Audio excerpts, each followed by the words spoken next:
this Of course, it'll be tomorrow.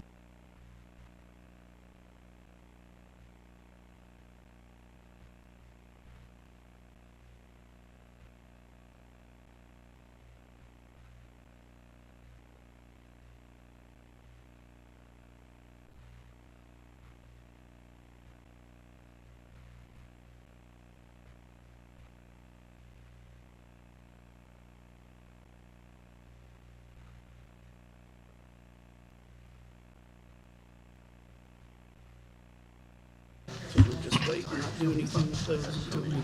Ladies and gentlemen, we'll call our meeting to order. Welcome tonight.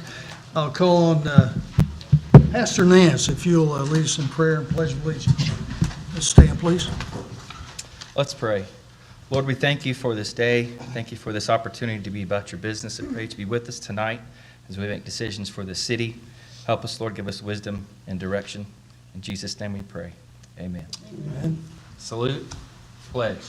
I pledge allegiance to the flag of the United States of America and to the republic for which it stands, one nation, under God, indivisible, with liberty and justice for all. Y'all would remain standing, please, for just a second. Chief, come to the microphone if you would.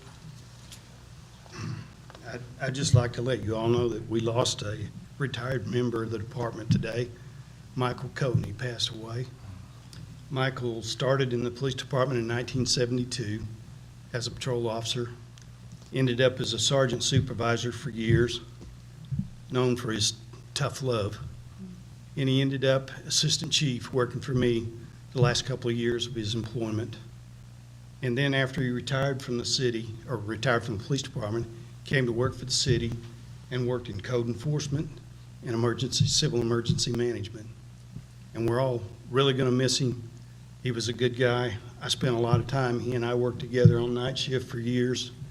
And I know that I'm going to miss him, and the rest of the guys that are left, the older retired guys, are all sure going to miss him too. And he was a real asset to the city of Pryor. And I'd like to have a moment of silence. Let's have a moment of silence.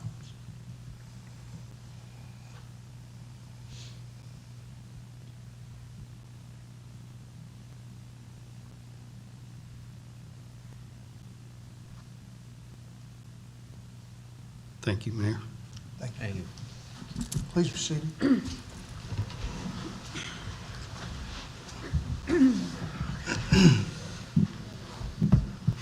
Roll call, please. Terry Lamar, Here. Troy Shropshire, Here. Dennis Nance, Here. Steve Smith, Here. Randy Chitwood, Yvette Barham, Here. Chris Gantier, Here. Laura Seaver. Here. Thank you very much. Item 2, petitions from the audience. I know of none. Item 3, department head reports. Building inspector, no report. Emergency management, Mr. Johnny Jansen. Well, we've had an early start to our storm season, so I wanted to go over a couple things here real quick, just so that people understand what notifications that the city of Pryor has in place for severe weather, tornadoes, and things like that. So we currently have 7 sirens located in the city. Those are outdoor warning systems. Those are not designed for you to hear them in your house. If you happen to live close enough to one that you hear it in your house, that's great. But that is not what they're designed for. Every year we get, usually shortly after the first tornado warning, we get lots of phone calls where people are saying, I'm in there listening to the TV and I can't hear the sirens. They're not loud enough. And those are for people that are outdoors doing yard work or shopping somewhere in town that are away from their TV or other ways to get it. So we have 7 of them. They are all functioning, scattered out around the county or the city. And then we have several other ones that are close, like Rocklahoma, Sportsman Acres. We have another one down at 69 and 69A that some people in the city limits will probably be able to hear that are owned and operated by someone else. You should have a secondary method of getting your severe warnings. And this couple of years ago, the National Weather Service has started putting out WEA alerts. That's WEA alerts. And if you was somewhere around Pryor a week or a couple weeks ago, you probably got one of those where you're sitting there and your phone goes crazy, starts vibrating, a bunch of noise goes off. Those are, the Weather Service are gonna start using those on severe events. So your normal severe thunderstorm warnings, you probably won't get those on that. But on your top end events where you've got tornado warnings or something, high end, wind warnings or something like that, you'll probably get one of those wheel alerts. If you want to have access to any severe thunderstorm warnings or winter weather warnings or flood warnings or whatever else that you may want, you need to go on the county's website, down at the very bottom of the page, sign up for Code Red. Takes you about 5 minutes. It doesn't cost you anything. You can pick out whichever warnings that you want to be alerted to. You will get a telephone call, a text, and an email anytime one of those warnings are set off that you picked. And that's free of charge, and it is very quick. So, I mean, just about as soon as the Weather Service hits the warning, your phone will start going off, so. Does anybody have any questions about any of that stuff? Yes. The latest tornado, was that an F0? Is that what they? Yes. Where was Yep. that at? So it started about 460 Road, Okay. so what, be 4 miles north, 3 miles north of town. And it kind of went right over Rocklahoma and then ended up at String Road. So pretty close to 69 and 460, and then you just a straight shot from there right over to String Road and like 439 Road. And it was the earliest in the state's history for a calendar year to have a tornado warning. Yeah. And we're liable to have an active season this year just because we're having warm events. It doesn't make any difference what time of the year it is, if it's January or December or May. If you get warm weather and warm air and cold air and dry line come through, you're gonna get these type of events. So with the warmer winter that we're having this year, we're probably gonna have an active season. You also might remind us that you don't do an all clear anymore. Yes. So if you hear another tornado siren going off, there's another tornado. That's a good point. So if we only activate the sirens for tornado warnings only, every time we get a new warning, the sirens will go off again. So sometimes if you're, let's say, towards the end of the warning box, and let's say it started off at Broken Arrow and it just includes Pryor, well, it may be 40 minutes before it gets here. Well, we'll set off the siren when we first get the warning to notify you. And then if they send a secondary warning, then we'll set them off again. But that is not an all clear. FEMA does not recognize all clears anymore. It says people should not be sending those out. So if you hear the siren going off for a second time, the reason that's happening is because we've got an additional warning. Thank you. Any other questions? All right, Thanks, Johnny. Appreciate it. Thank you. Fire Department? Chief Young. We're getting ready for some training, so new year, guys are pretty pumped about it. We're gonna use that new training room that we've got for some in-house stuff, and some people are coming in to teach us some new stuff, but the guys are floating around and getting all the training calendars kicked back off, so that's what we've been trying to figure out, scheduling and what do you need and get to the class and get through the class. So that's been our big to-do since the new year started. Y'all have anything for me? Thank you, Chief. Yes, sir. Golf course? No report tonight. Library? Our librarian, Ms. Carrie Rarrett. Hi, you have our stat sheet in front of you, and the numbers are not impressive if you think about that they're from the entire month of December, but they are not. They are from 4 days in December. We were open only for 4 days because we opened on the 19th, and then we closed for Christmas, and then we had a flood, and then we didn't open again until after the new year. So I think these numbers are pretty impressive for being open 4 days. Yeah. 1,200 checkouts in 4 days is, we were really busy. So, only other things to let you know about, our welcome home party is this Thursday, starting at 5:30 until 8. We'll have, for sure we have 2 food trucks coming, and then 2 to 3 more nebulous, they're Schrodinger's food trucks. They either will come or they will not come. We are not really sure. So everyone will be surprised to find out. And then we are starting our STEM programming. That's part of the agreement that we had with the industrial park and Google way back in 2020. And that will start next Thursday. It's for children and their caregivers. We encourage all kids who come to have an adult with them just to help with building of things. Registration is highly encouraged because we have limited supplies. They're going to make trebuchets next week. And it's going to be super fun. But for sure, call the library to register for that. And then my last thing is thanks to the street department for getting things ready for our signs for one way on the parking lot.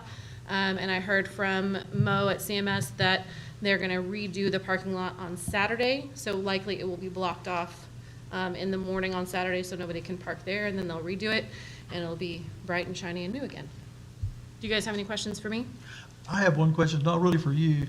Since we have, when we have events like this, and we've always wondered about this Open Meeting Act, is it not, are we, as councilmen, not supposed to be more than a quorum there to attend something like that? Is that's, I know that's a loaded question. The way to deal with that, just to be safe, is just post it as a special meeting, and people show up, then you're all right. Okay, that's what we probably need to Yeah, do. we've done that before when we had our staff meeting for when we were moving back to our building. I wasn't sure how many of our board members were going to come, so we just hosted a special meeting, and we ended up not having quorum, so then it was Okay. canceled because we didn't Okay. have quorum. Very good. We're not going to be able to declare a special meeting because it takes, you do that within 48 hours. Right. And so we would not be able to do that this time. I'll just talk to each other and stagger your Yeah. time. Yeah. Yeah, There you go. all right. Thank you. Thank you, Carrie. Parks and Cemetery, no report tonight. Police Department, Animal Shelter. Chief Nichols. Yeah, thank you, Mayor. I forgot to mention, Mike Coatney is going to live on with us at the police department. His son-in-law, Sergeant Trent Humphrey, is employed at the police department, so we'll still have a part of Mike there with us. You're right. And tonight, as far as the animal shelter and the police department, I did put the stats in your packet. Again, I'm not 100% sure on the stats because we do have a new system and we're trying to work the kinks out on that. But I did also provide you with the stats for the animal shelter, and I think they're doing a great job of getting animals, cats, dogs, adopted. We've had to euthanize very few, and we're real proud and successful of the program and the job that the ladies are doing at the shelter and the gentleman that's there. So we appreciate that. You all have any questions for us tonight? Yes, one of my constituents that came a couple months ago and gave a report at a particular address informed me today that there's still problems out there. I'll get with you later and tell you what that is. Okay, thank you. Dennis, thank you for the report. Yes. And also, at the open house is the police and fire going to be open for tours of the public or not? Well, the police department there'll be certain areas that we're going to make accessible where people can get a view of it. Yeah, we'll be open. Not sure about the fire department. I think they will probably be the same way. Okay, thank you. May want to change the name, Welcome Home.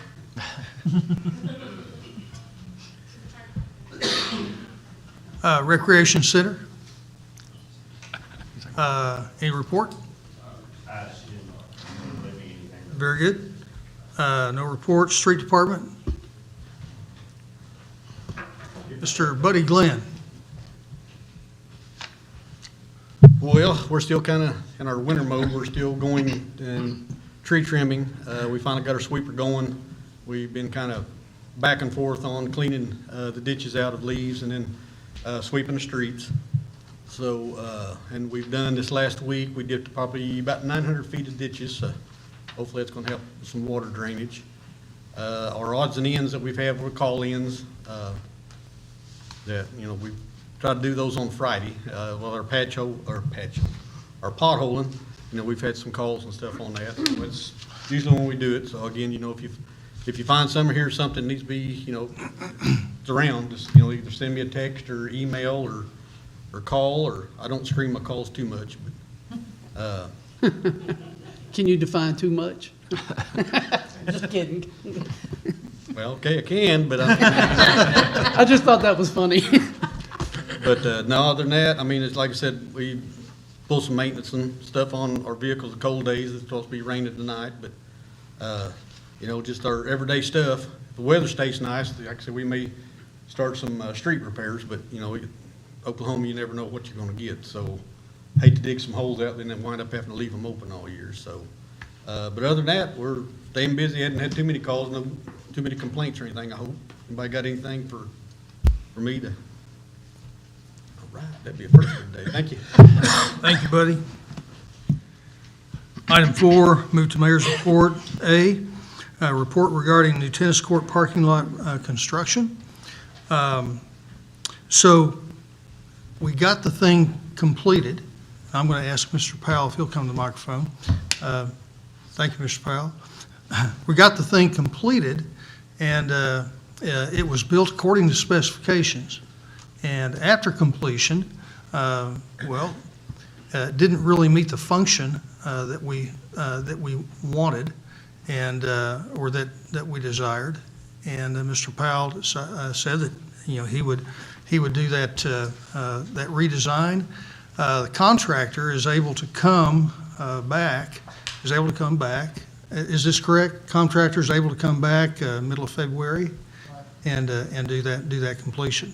So the contractor has got everything completed to date and built the way that it was designed.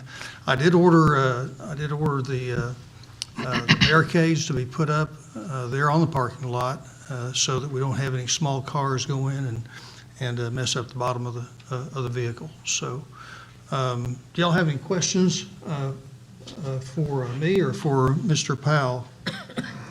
What happened again? Well,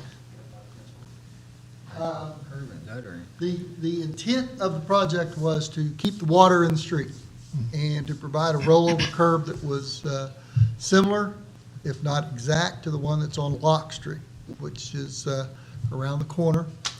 And that was done. We had, the contractor built it per the plan. The rollover curb that was selected was a rollover curb that's used in Broken Arrow and Tulsa, ODOT, other communities, and that's the curb that he put in. When it was completed, there was complaints about the bump that occurs when people go over that rollover curb. I think someone had bottomed out their car at one point. It's a domino effect because, frankly, the solution that was offered was to lay the curb down a little further. We still need to keep the water in the street. So we're still going to have the 6-inch curb height, but it will occur over 3 feet instead of 10 inches. And so the contractor agreed to put that in. The fact is, once you take up part of the parking space 3 feet with a sloped area, now you've pushed the front of the car further towards the sidewalk. So the next thing that was asked was, can we relocate the sidewalk so that the existing sidewalk becomes the front 3 feet of the parking space? And so that's being done because of the extended vehicles that we see today, and pickups, trucks, buses, et cetera, that might be pulling in there. And so that's the other part of that. Now, the contractor agreed to come back and do the work, the rework, if you will, for, he'll provide the labor and equipment. The city will pay for the materials. They actually can get concrete cost cheaper per cubic yard than the contractor can get it for. So he's donating his time, not time, because he's getting paid for his time and his equipment, but he's donating his time to come back and do that. And we're doing the redesign and any change order and all the construction administration for no charge to the city. So I'm not here to tell you that it was done wrong. I'm here to tell you that it was done according to the plan. It was according to our understanding of what our priority was and the use of a standard design in other locations, but it did not meet the city's goal, I guess, at the end of it. And so we're willing to do what needs to be done so the city's happy. I have a question.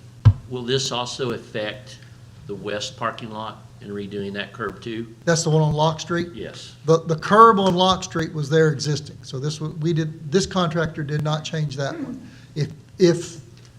If we want to change that curb like we're changing the one on Park Street, that would be an additional cost. Well, as you well know through email correspondence, I'm the one that brought this up, and I Yes, sir. had some citizen complaints about it. And I noticed it a long time ago when they poured the concrete that it was too high. I mean, you could look at it and say, a car's not gonna drive over that. And I had a couple citizen complaints about it. And I actually went down on, about a week ago on a Friday afternoon, I believe it was. There were some young teenagers down there playing tennis. And they had their car parked parallel in the street over on the Lock Street curb. I'm assuming that they thought it was too high to get their car up on there. I don't know, but they parked up parallel in the street on it for some reason, which makes sense if you think you can't pull a car up on it. So I actually went over there on Sunday afternoon.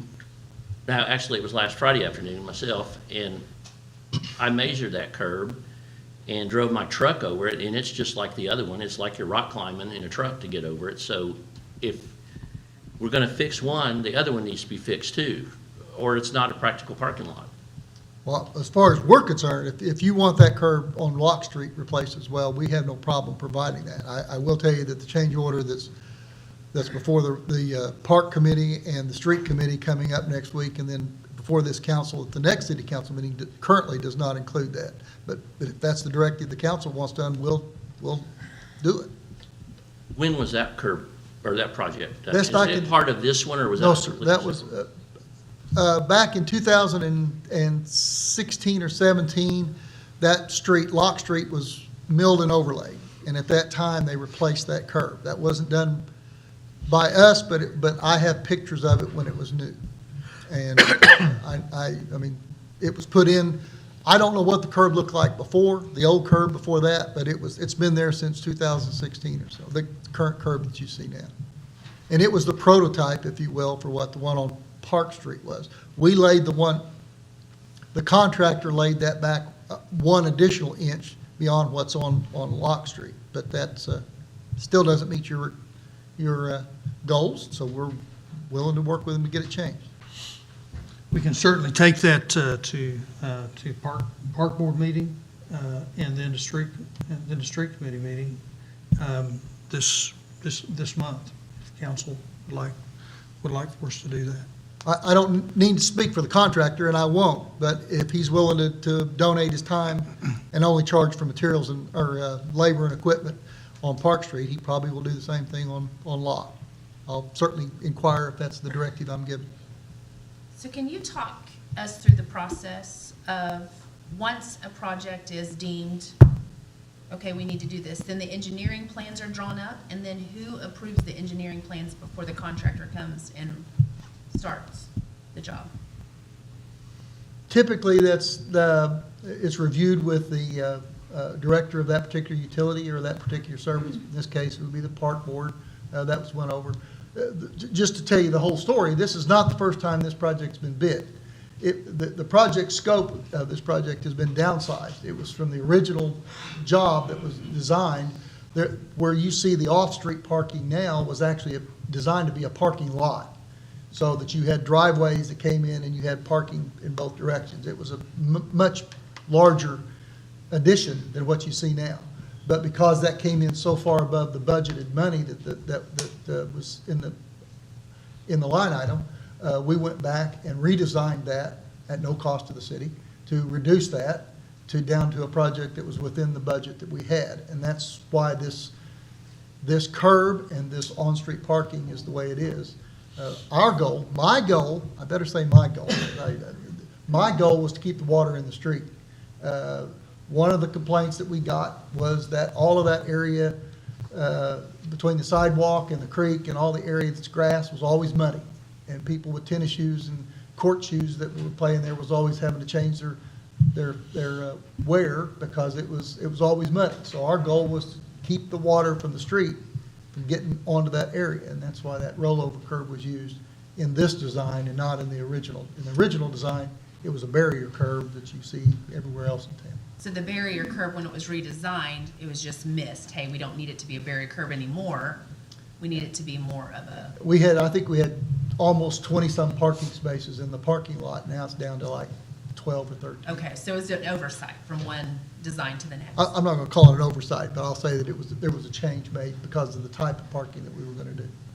Okay, well, somebody's oversight. Somebody missed it. Okay. So what was the total cost of that project? Contractor's bid was a little over $92,000 in round numbers. And is that the number that's on our, No, it's $92,000 less the retainage. There is, what the contractor is asking for on tonight's agenda is 100% of the project less 5% retainage. The change order will come in above that. I mean, the change order will come in at next council meeting's request.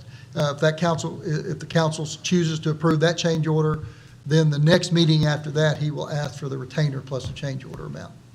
so this payment application is to your firm or to the contractor? No, sir, it's not that, it's to the contractor. It's because contractor has finished what we've asked contractor to do, basically. Yes, sir.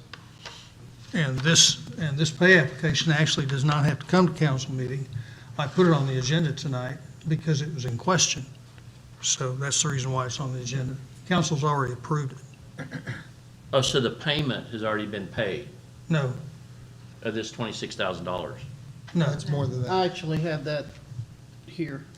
I haven't signed it yet because it hasn't been Well, finished on the agenda. the payment applications is from Envision Civil Contractors to Infrastructure Solutions Group. And it says that the total payment due is $26,467. This is his second pay request. His first pay request was for $65,000 that was paid at a previous city council meeting. Okay, so this is the last payment on that then, to them? Less retainage. There's still $4,814 left on the original contract that we're holding until we get the rest of the project done. The change order amount, because it's entirely possible when they do the change order that they may tear up some sod or they may tear up some area behind the curb that we're going to want repaired or replaced. So we're not going to pay, we don't pay the retainer until the job is zeroed out. And has your firm been paid for this yet? Our firm has billed for this before, previously. We have not billed the city. The contract to do this design was approved by the council previously. It's not in this this work. Okay. On the flip side of this, where it talks about, where it's broke down on what was done, the work described, you had mentioned the 10-inch curb. On item number 3, it says install a new 6-inch mountable curb. So was it supposed to have been 6 inches or 11 inches, or 10 inches? Councilman, it is my term 10 inches was how, the curb is 6 inches high. It is laid back 10 Yes. inches. So there's a 10-inch laid back. That's how much it's Yeah, laid back from. because I went down there and measured, it was 10 inches. Right. Yeah. The height of the curb is 6 inches. This is referred to as a 6-inch mountable curb. Okay.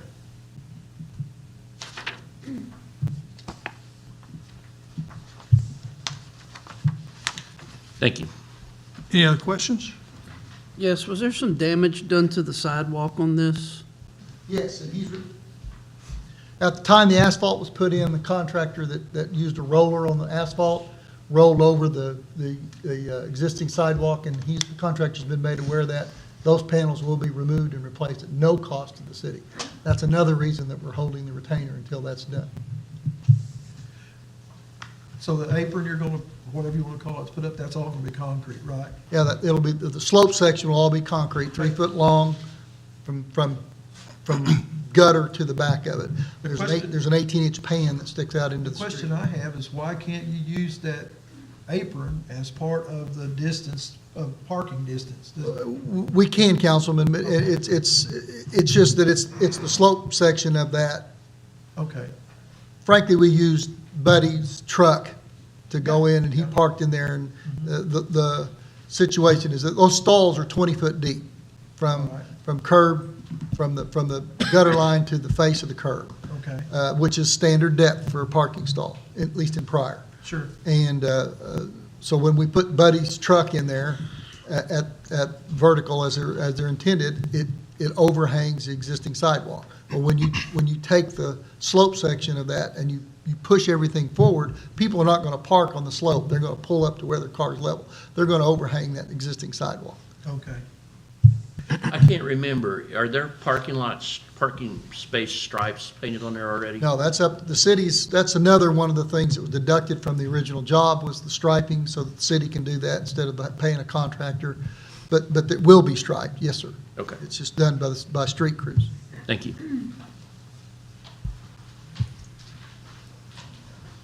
And another goofy question, this is just food for thought, that's okay.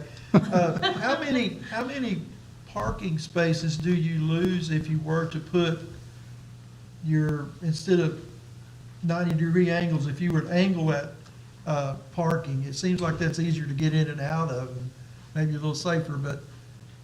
Not a Google question, not a goofy, whatever the term was you used, it's not that. All right. That's an excellent question.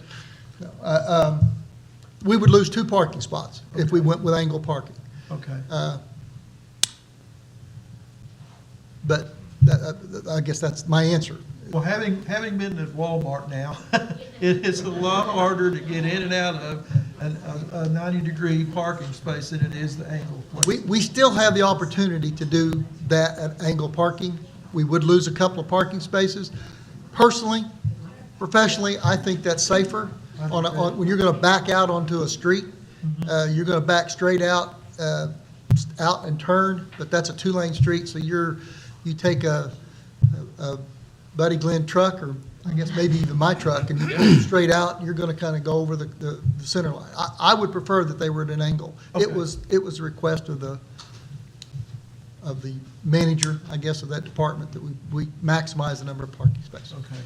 In your professional opinion, in the way designs are done today, he brought up a good point, the Walmart parking lot. Is that kind of beginning to be the standard around building parking lots and designing them to do this, the pull in straight instead of diagonal now? Is that the standard industry? It's become the standard because most of these big box stores and large format stores that you're seeing, they want to maximize the number of cars that they can get in a parking lot. We used to see, and you still see some of them out there where you have directional aisles. And you can go the wrong way down an aisle, and I prefer that because you pull out, you're looking over your shoulder, you can see, you only have to look one direction. If you're pulling straight out, you've got to worry about cars from the other direction as well. But it is very common now for even quick trip size stores and facilities that have smaller parking lots to do everything straight in, head in. But in your professional opinion, what do you think of those? I prefer the angle parking. Okay, I do too. Me too. It's my personal and professional opinion. Okay, thank you. Safety probably trumps In my world, it does. quantity of parking. Well, it's at a park. I mean, that is a busy, busy place right A lot of little, And there. if A you've lot got of kids, a lot of moms a walking lot of strollers. critters too. You got ducks and dogs. bicycle riders, if you have a van parked beside you, then unless you've got a rear camera, you've got to pull out easy until you get past that, and you're already out in the road by that time. So, Now, you take the small parking lot on Lock Street, the amount of traffic that's there, if you change Lock Street's side parking to angle parking, you'll probably only get three spaces there. yeah. Now you've pretty much negated that as a usable, I mean. So. Any other questions? Thank you for that. Thank you very much, Steve. We've had the report regarding the new tennis court parking lot construction. Let's move to item B, discussion possible action regarding pay application number 2 from the 2022 Whitaker Park Tennis Facility Parking Improvement Project in the amount of $26,467.44 from Parks Capital Outlay account 444455415. Is there a motion? Motion? Second. Motion Shropshire, second Smith. Discussion? Yes, sir, I have some discussion on this. I went to go and look at this the plans and the purchase, and all the paperwork associated with this. It was not in City Hall, and according to statute 61-112, it says bids, contracts, bonds open for public inspection. All bids, both successful and unsuccessful, and all contracts and required bonds shall be placed on file and maintained in the main office of the awarding public agency for a period of 5 years from the date of opening of bids, or for a period of 3 years from the date of completion of the contract, whichever is longer, shall be open to the public.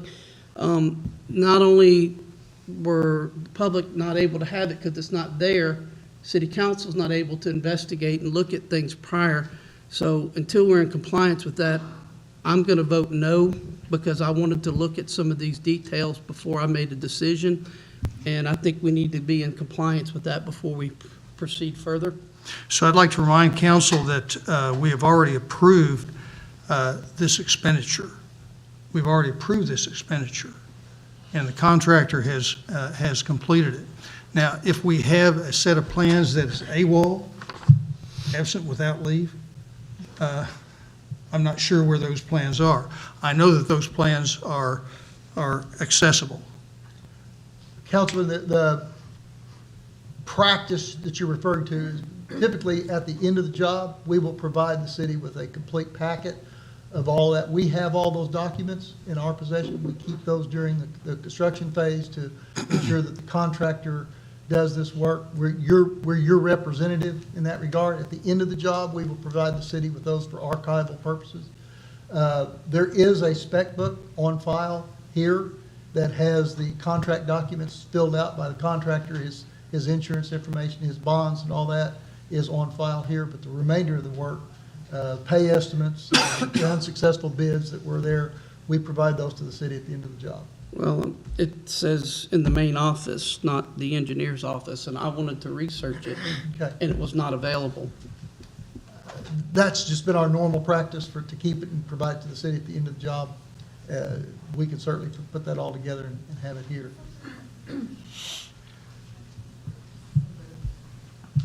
Other questions, other discussion? Mayor, I'm curious if you do that with every project, or was there something about this project particularly that you wanted to go do your research? Well, I Because was, if that's the current practice, then this could have been caught earlier, so I'm wondering if there was something specific about this. well, I was concerned about the angle, the actual being the angle was supposed to be per spec. So it was And about so I this was job gonna go specifically. look, and this is for any contract according to the it's the, what's it called? The Oklahoma Public Competitive Bidding Act statute, state statute. It's anything over $50,000. It's required, and it's not our rule, it's not our policy, it's not a city ordinance, it's a state law. No, I'm not arguing So- that. My curiosity was, if that's the current practice, then why hadn't you come across that before of it not being in there? So then I thought, well, maybe it was about this job particularly. So it Yeah. was about this job particularly. Yeah, I was But looking. now you know you can. talk Well, about it is our normal practice to provide those documents at the end of the construction thing. So, I mean, some of those documents are here now. I couldn't find anything. There was nothing that they knew of, and I couldn't research it ahead of time because it was not available. Okay, but I mean, the complete packet, we can change that and provide that after the bid opening. Normally, those documents are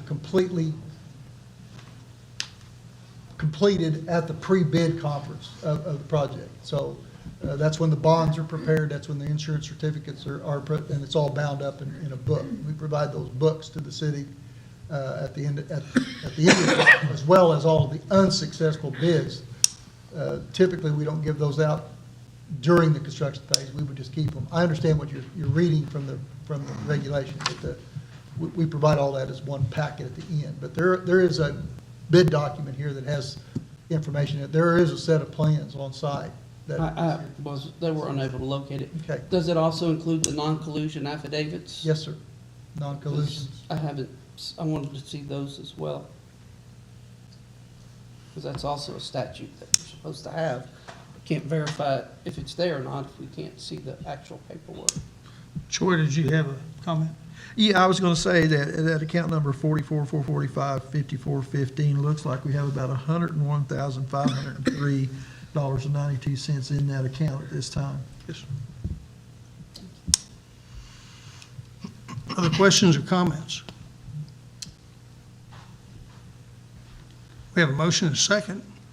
If no other questions or comments, call for vote. Lamar, No. Shropshire, Yes. Nance, Yes. Smith, Yes. Barham, Yes. Gantier, No. Seaver. Yes.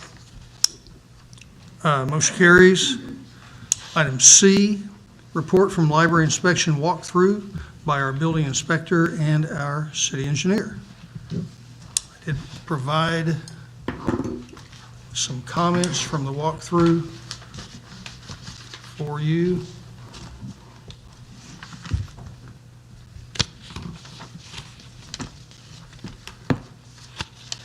During this walkthrough, there were 34 items that were pointed out. Several items were asterisks that were items that CMS would need to look into.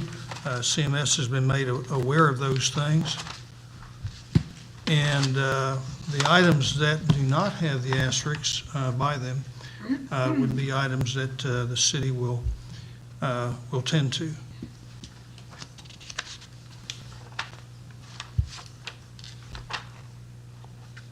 Steve, would you like to make any comments about the walkthrough or any of that?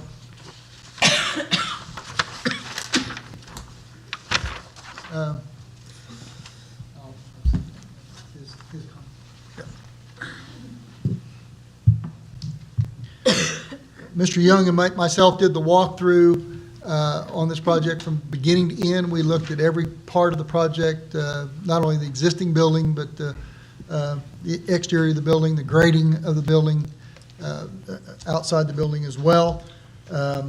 There were certain things in the building that we pointed out by picture as well as notation that needed to be worked on and corrected. There were certain nuances of the job, breaker boxes and panels in the breaker boxes that needed to be better labeled, things like that.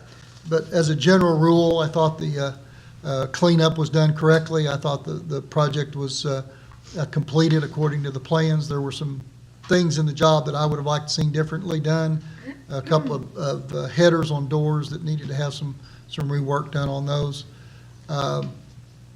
Several items that we identified as maintenance items that needed to be dealt with. There was a hose that was connected to the outside spigot, which we disconnected, expecting cold weather, things like that. There were some downspouts that ran into areas that did not have a clear path to get away from the building. Those areas need to be addressed. Those are problems that are not going to go away, and they could have been corrected. Probably should have been corrected during construction to make sure that those downspouts did not just dump into a low area. There were a parking lot itself has shown some wear. I understand they put a seal coat on that parking lot. We've already got one pretty good sized pothole that has surfaced even after that point. That was identified, and I think that's been turned into the street department for patching. May have already been done. I didn't go there today. But I thought the walkthrough was thorough. I thought we spent a lot of time looking at everything in there. And if they complete everything we've got on the list, I think you'll be happy with the final product. Council, I asked our building inspector and our city engineer to do that walkthrough, just for the purpose of trying to solve problems before we have them. We had the little flood on Christmas Day, and so if we can avoid those things, that would be good. Also, some of the items that they pointed out are items that are on our punch list, and they're all items that have plans to be corrected because they do exist on that punch list. That's what I was gonna ask. You said if they correct everything on the list, then we'll be okay.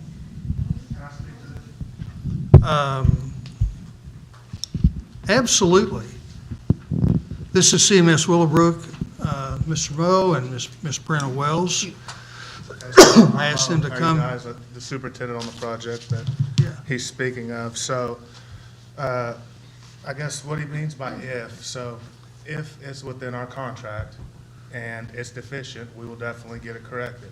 So just because a list was made, you know, it doesn't mean that I'm obligated to fix it. You know, I'm not saying I'm not gonna fix it, but, you know, some of the existing, for example, I can go through these one by one with you or whatever, you know, you guys wanna do, but there's so many, it was 34. But there was an existing louver and it's just wide open. Is it needed there anymore? No, but then it kind of says, well, is this why it flooded? Well, yeah, it could have got cold and frozen there, but, you know, it's an existing condition. Even though it's on this list and has an asterisk, you know, it doesn't mean that I'm responsible to fix it. So I can get it fixed, but it would be at a cost to you guys to fix Correct. it because it was outside of So my. is this the first time you're seeing this list? Well, I got it either Thursday or Friday of last Oh, week. So, but we do have people already working on it. okay. And some of the things that are, that have the asterisks, as Mo was saying, Or on the punch list. well, they're not part of, like, that particular one is not part of CMS. That's not part of their. It's not part of their contract, And part of their that responsibility. room, we will address with insurance money, and, you know, it wasn't something that CMS or anybody had worked on before. So, and I had a meeting at the same time that, Steve and Kenny were in the building, so I wasn't able to say, you know, this is ours, this is theirs. Okay. So the asterisks were kind of guesswork on their part, and they did great, but some of it, some of the nuances is not present in the list. So the if was an umbrella statement. So like, for example, we've helped her, give her ideas to fix it, like maybe put some insulation on it, hooked her up with the electrician to call to go outside of us to where she can get a reasonable price outside of our contract to handle that. So I'm gonna help you guys with all the situations you have here, even though I'm not contractually obligated to, but I just don't wanna be bound to something that's not within my contract as well, so. But That's we can fair. go through this. So like 3, the reason why this is on here, tab, which is test and balance. At the end of each project, you know, we'll have guys go through and make sure you're getting the right CFM as per design. So say if this register here was supposed to be blowing 200 or 300, they'll put their hood on there and make sure that it's within specification and design. So those guys were actually on site doing that at the time, so that's why we knew test and balance is going on. So that's in the process of being completed, in which we won't fully fund that sub until we get that report. You know, Okay. kind of like the same scenario, it's just standard practice. Number 4, that's been completed, 5's completed. Like here's one, so I wrote my responses to her, we didn't send it to you because I told her I'd speak to it, but exit sign on southeast door. So it didn't show one in our documents. I believe our electrician's gonna hook you guys up with that, but if not, you know, that would be added cost, because all we can do is what the drawings show. And we actually already passed our inspection from the fire marshal, which was our authority having jurisdiction that was tied to our contract, so. And before additional costs are accrued, what is the process for that? Mayor? Is that something that comes to you before you say, yes, go ahead and hang that exit sign? Sure. Or, I mean, sure. So so would that be contingency? We would probably not want them to do that. We would probably want to do that on our own. I would agree. Because it would be more cost effective for us to do it on our own. That's what I was asking. Because every time a change order is done, that also increases the amount for the architect, right? That he gets paid? So the change, okay, so this is chasing a rabbit, okay, but that's all right. That's all right. So every time a change order is done that council approves, that increases the amount of the project. Yes, because the architect is hired based on a percentage. Okay, So the answer is yes. thank you. And so how that would work for us, if we were to start that process, so I would say per the city, I would send something to the architect called a RFI, request for information, and then I would get an answer back direction to move forward, a path forward from the architect. And then, in turn, we would get pricing, send that through you guys, have to get that fully executed before we even started any work. So any work that, I guess you would say, that we would change has been approved in some sort of fashion, and we've had the direction to take that path before we move on that. Okay, so number 7 is complete. Number 8, they were going to do it today, but they didn't have the materials, so it'll be done tomorrow. And this is the one, the screen wall, the vent. So like I said, excuse me, it's an existing, which one, 9? Okay, yeah, 9, so we're correcting that too. That's the floor, that's a good catch. Number 10, the vent, that was, like I said, an existing louver down low, and it's just has air coming into it. So like I'd spoken with Carrie, some insulation and maybe adding some heat to that room would maybe insulating some of those existing pipes might prevent this from happening again in the future. Is there an electrical outlet in that room? There's panels in there. I don't know if there's a circuit available for that, but I do know that there is electric in I there. was wondering if we could put electric heat in there if we had to. Right. That's what I'm gonna talk to the electrician about. Okay. Mo and Brenna are gonna give me the model number of the heater that they put in the mechanical closet on the outside on the east side. Okay. So that potentially we could order one of those, and I just haven't talked to the electrician Okay, about that that's part yet. fine. Okay, so the 3x3, number 12, what that is, that's your outside access to, you got a new kind of roof system there. So you have an existing roof and then your new roof, and you can kindly walk and have access in between it. So that day they took a picture, that was just open, so it's closed now.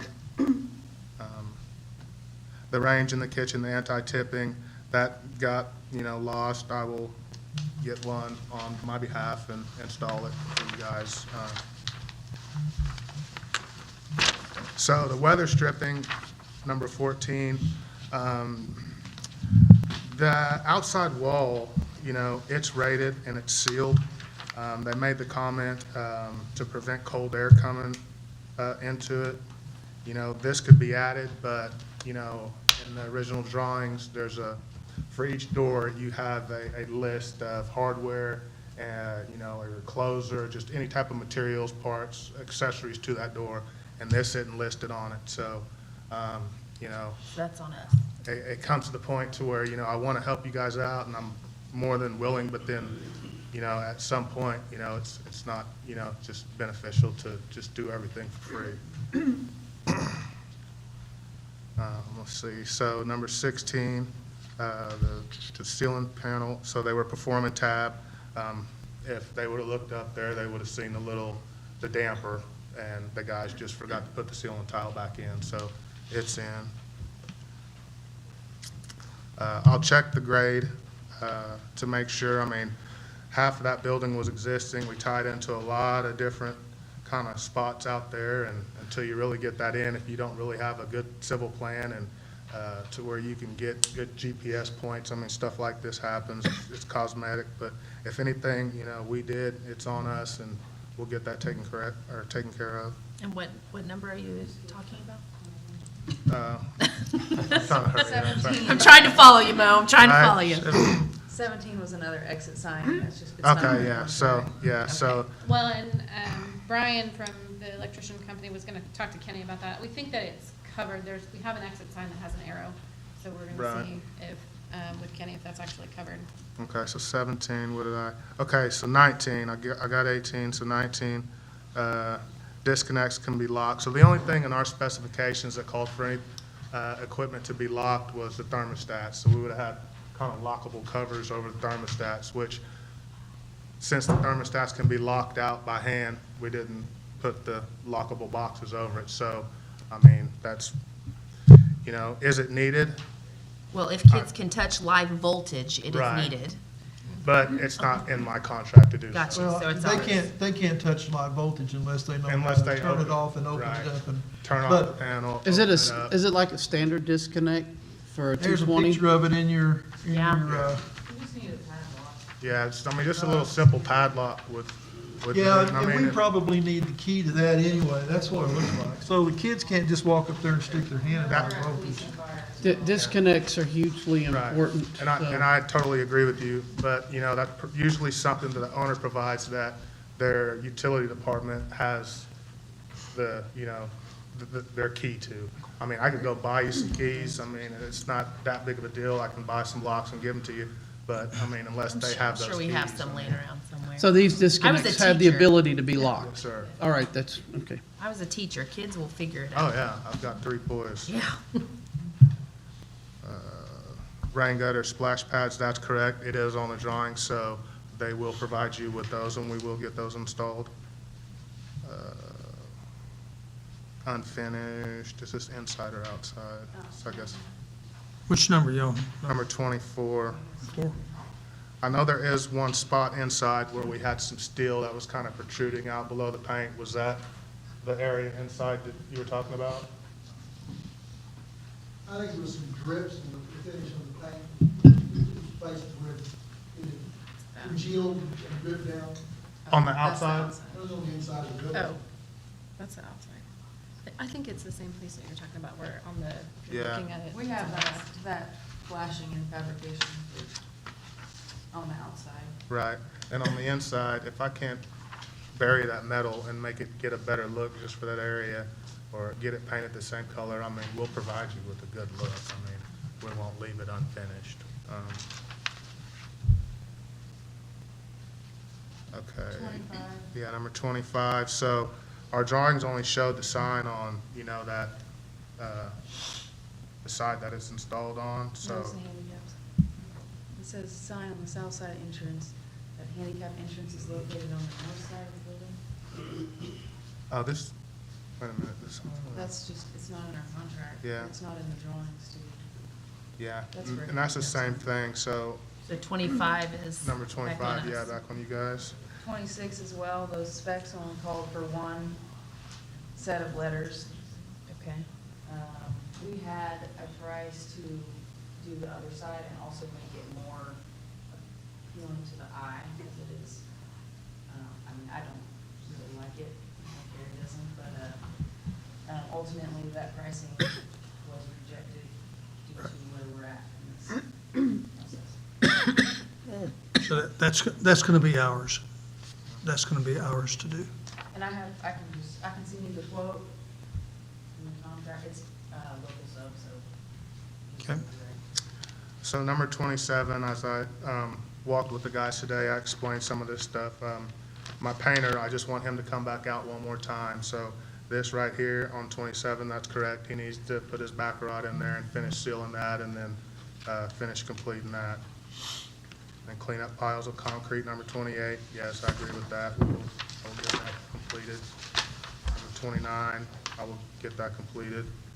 So number 30, I mean, I'm not trying to just beat a dead horse here, but we had two, in our scope, we had 2 trenches that we cut across, and they were both, I don't know, 30 foot away from this section of existing, which we looked at today. But I will go down to the lumberyard and get some cold patch and get that, you know, put in for you guys, just because I know that seal coat's coming again Saturday, and it's no need for, I'd rather it be right than to have another process go over it and it be like it is, but so. Well, Mo, excuse me, that's that chunk that's missing that we Right, talked about that's the today. chunk. Mr. Powell, is that chunk that's missing, is that the pothole that you said the street department was gonna take care of? We turned it, as far as I knew, Kenny turned it into Buddy's people to go put some synthetic cold patch in. I don't know if they've done that or not. Well, as of this morning, it wasn't. So It's I'm, not done by Saturday. yeah, if it's not done by Saturday, I'll do it, 'cause I don't want to just give you guys a bad look. Can you explain in detail About, about that parking lot as- and the sealing on it, kind of Okay, what you told us so- today? I mean, honestly, I don't know if they, you know, didn't have their mix right, if the weather conditions weren't right, but, I mean, the product that they put down, I mean, it's failing. I mean, and that's all there is to it. I mean, you guys paid, you're gonna get what you paid for no matter what.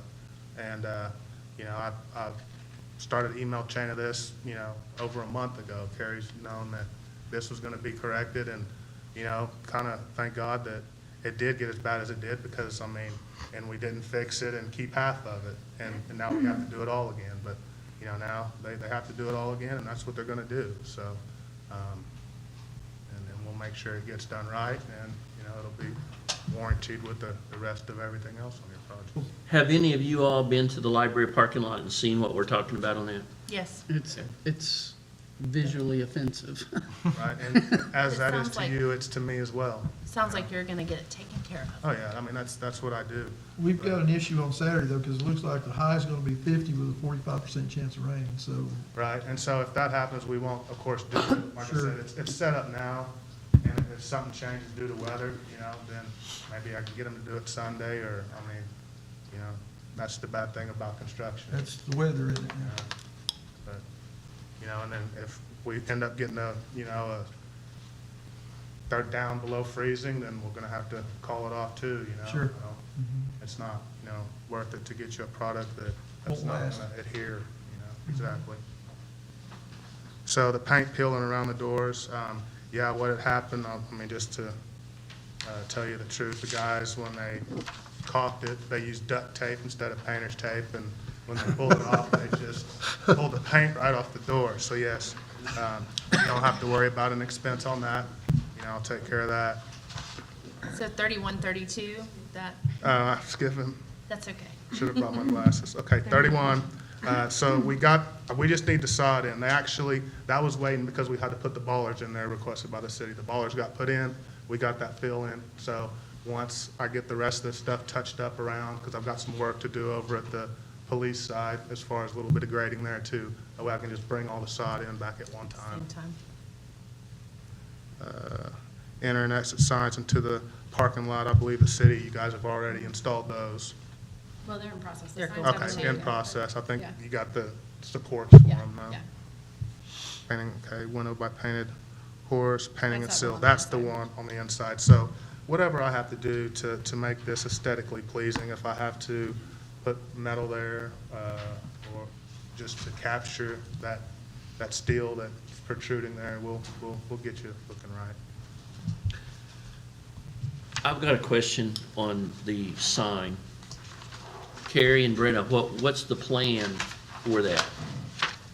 This is the first I knew that it was on us, so I don't know yet. Well, The sign. The library sign, the brick wall out front that's only got public library on one side. What is the plan for the other side specifically? I- So it says, I have a rendering of it, but we were gonna add, where it says Pryor Library, right? Or public It says public libraries? library. Public library, so we added Pryor to the top and the address on the bottom to even it all out, so it doesn't look. Lopsided. But that'll be on one side No, or both sides, to make it uniform on both sides? And unified form up and down, left and right, just more. But you have the drawings for us to take care of it when we have the financing. Yes. That's not going to be taken care of now. We could take care of it now. We've talked about doing that with CMS. It's going to be more cost-effective if we do that on our own. And so, I mean, in all reality, no, it's not, but. in all reality, no, it's not. Okay. It's like I've said before, is we don't charge profit on top of any contingency, so contingency use is exactly the same contract for. You hire him direct, you're gonna pay the same amount that I'm paying him. And you've got the quotes. Correct. The only thing at this point, it's costing me money to send someone out here to manage him and delaying the process, and now we're delaying getting retained, and we're delaying getting final payment. And now, instead of it costing me more, it's costing me. Well, I don't like that. So, all right. So we need to get together on that. Okay. And so one thing that I kind of heard through the grapevine is somebody had stated that, once we get final payment, we're only going to be here for 30 days, that we're only responsible for this project within the next 30 days. Okay, that's not factual. So before we release more than 90% of the funds to anybody on the project, we'll have the closeout documents as, you know, and we'll have a 1-year warranty from date of substantial completion. So your minimum warranty on anything on that project, except for pretty much sod, is gonna be 1-year warranty, parts, labor, and, you know, we're bound to. The 30-day that you're referring to is what I brought up. It was only referring to the amount of time that we would have to complete an audit. It was not anything to do with your warranty. Well, I'm just, you know, And that was part of the contract. and it might have came, you know, since it didn't come straight from you to me and it got back around to me, I'm just letting you know that what your warranty is. Yeah, it wasn't a Because- warranty, it was an audit, ability to audit. It was Well- in the contract, copy Well, of and the that just contract. clears it up for some members of the community that think that it was, you know, it has to do with us, so.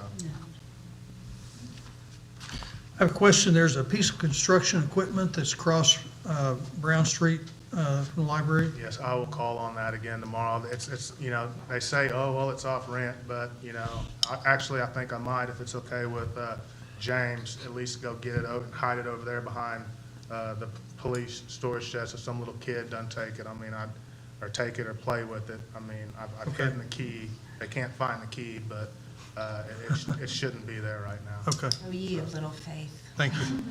Kids can find it. Right, right, just anybody. I mean, they look fun to My play with. child could find it. Are there any other questions regarding this item? We're on item C. Thank you for that If there explanation. are not, if it's okay with council, I'd like to go ahead and move and skip down to item G while these good folks are here. And We take a 5-minute break. Mayor, I have no Sure. problem with that, but I'd like to take a 5-minute break before we get into that, because it's going to be a while. that's two of you. We'll take a 5-minute recess back here at 15 after the hour. Please, thank you.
Boys don't sound too good. I wouldn't do it. But anyway, we'll see. Ladies and gentlemen, we'll call our meeting back to order. It is 17 minutes after 7. If council's all right, we'll skip item D, E, and F, and we'll head down to item G. Discussion and possible action regarding approval to pay the CMS Willowbrook application and certificate for payment number 23 in the amount of $652,943.85 from the ARPA 05 fund regarding the Emergency Center and Library Expansion Project. Motion.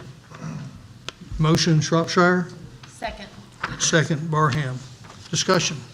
Yes, I have some questions regarding this. Again, 61-102, any project over 50,000. And 61-121 talks about how we can do change orders, section B, C, and especially E, and how that was done, whether the change orders were approved appropriately before they occurred.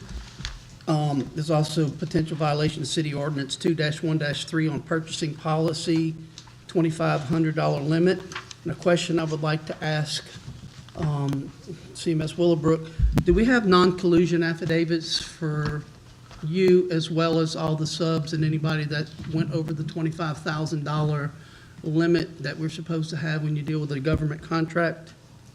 And another question, while I'm giving you time to meditate on that, construction manager's guaranteed maximum price to GMP, do we have this? That's according to Oklahoma Statute 61-217, Section D4. Are those some of the things that you have? And I know this is a lot, and I'll be glad to give you this because you may not have all of it tonight. Also, subcontractor bid, supplier bid, et cetera, as well as all the applicable non-collusion affidavits. And the reason I'm asking, if we had all of these available, when I looked through some of our stuff that we had here, it's also required that we have all this.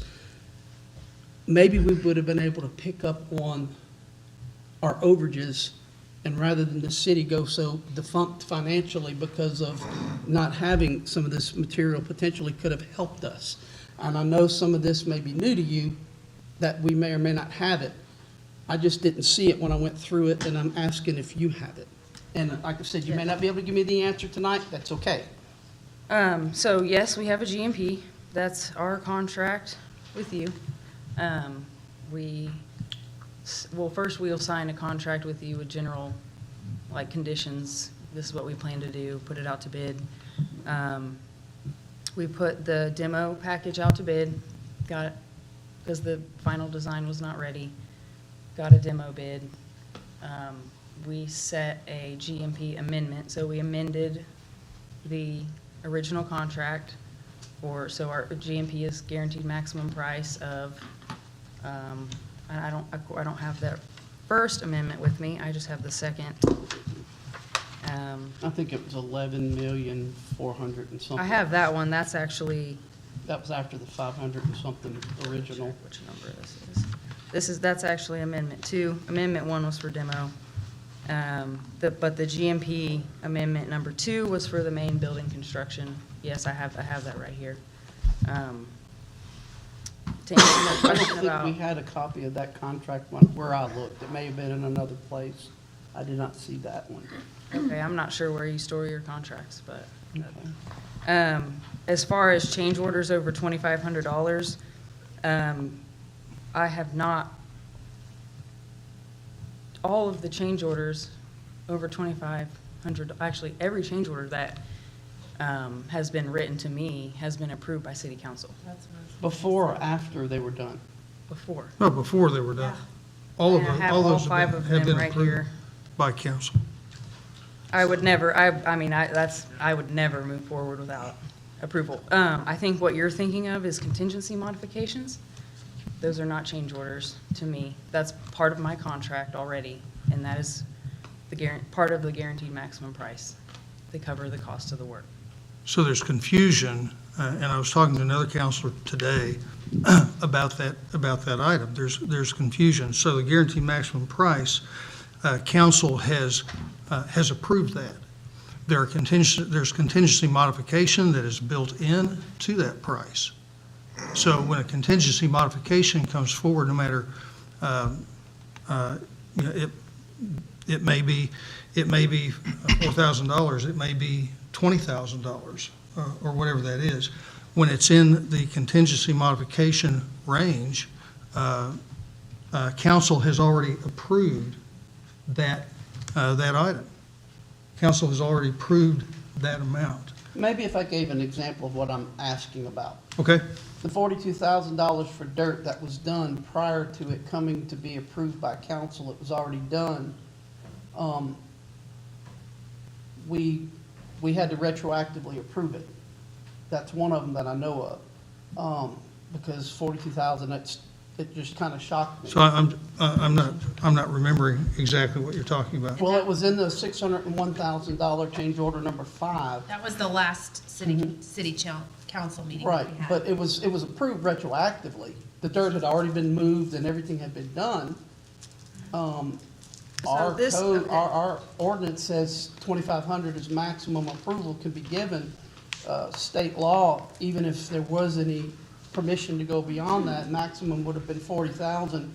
We've had $2.493 million in change orders, if I remember Okay, correctly. so they're not change orders. It's listed as change orders in the contract, in the Okay, bids and bills. so let's don't get contingency modification confused with change orders. So there's been some confusion about that, and that's what I was trying to clear up here was if it's a contingency modification, that's something that is already included in a guarantee, not in a price. If it is a change order comes back to council for approval. If there's been any change orders, and there have, council has approved every change order that has come through. Prior or after the work was done? Prior to the work being done. And I'm not sure I understand, again, what you're talking about in the $40,000, Chris. Okay, can I answer to that? Okay. I'm just going to back up to what our contract says about contingency. It says, in preparing the construction manager's guaranteed maximum price proposal, the construction manager shall include its contingency for the construction manager's exclusive use to cover the cost considered reimbursable as the cost of the work, but not included in a change order. I mean, that's, the contingency is for my use. It is not for design changes. It is not for extra whatever that you guys want. Before change order 5, we were at a point in the job where there was a lot of changes coming from end users. I think we did go at risk with the undercutting as a owner change order in order to not stop the job, to progress with the things that had to happen as owner change orders. So we did, not change orders, sorry, owner requests for changes. So we did use a substantial amount of contingency for owner changes, even though I do not have to do that. When that was exhausted, essentially I'm owed money back to do what is in my GMP. And like I said, I think we did do that at risk. I was on maternity leave when this change order was first written, that 5. And I think Brian came and presented that to you, and then it was tabled, and when I came back, I was here for the final approval of that one. But that was moved ahead on at risk in order to progress the schedule. Was that dirt work due to the fact that the dirt over there just kept pumping, it wasn't stabilized? Correct. And there was I remember various we talked places about that. everywhere. Yeah. And that's something that a third-party engineer tells us to do. We don't decide whether we're taking the dirt out. That is an engineer's call.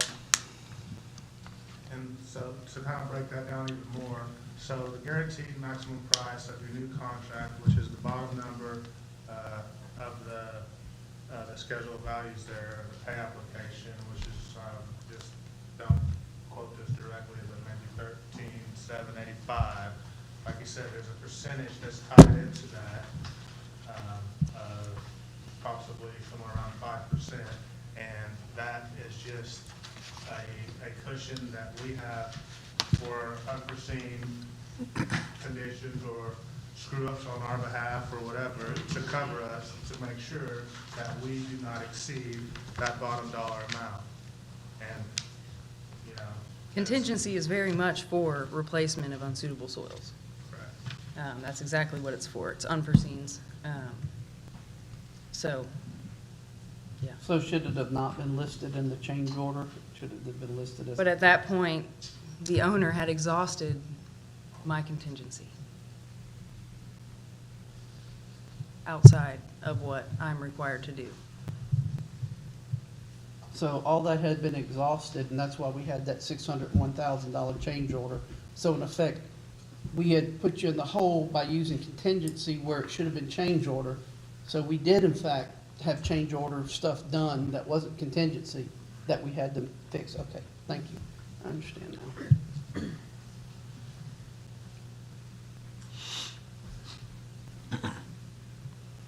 Other questions? Yes. As you know, in the email I submitted, or I'm the one that did that, gave you that long list by the item bill group number. And believe me, I think I tried to roughly count them, 70, I think, this morning. But we're probably not going to cover that because Mo answered some of those questions. And some of them may be just quick explanations about what this was for and moving on. Yeah, I already have my answers prepared. But on 2009, just for clarification, the $535,699, that's the total cost for the roof at the police fire station? Correct. Okay.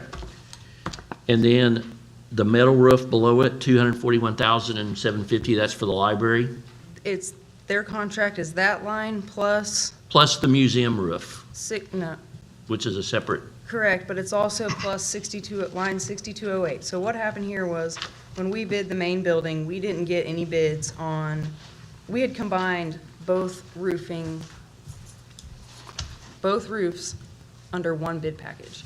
It was shingle roof for police and fire, it was TPO was the base bid for the library, and then metal roof for an option. Nobody does all three of those. So nobody bid it. Okay. We did our best guess, we estimated what it would cost, we set an allowance for $824,500.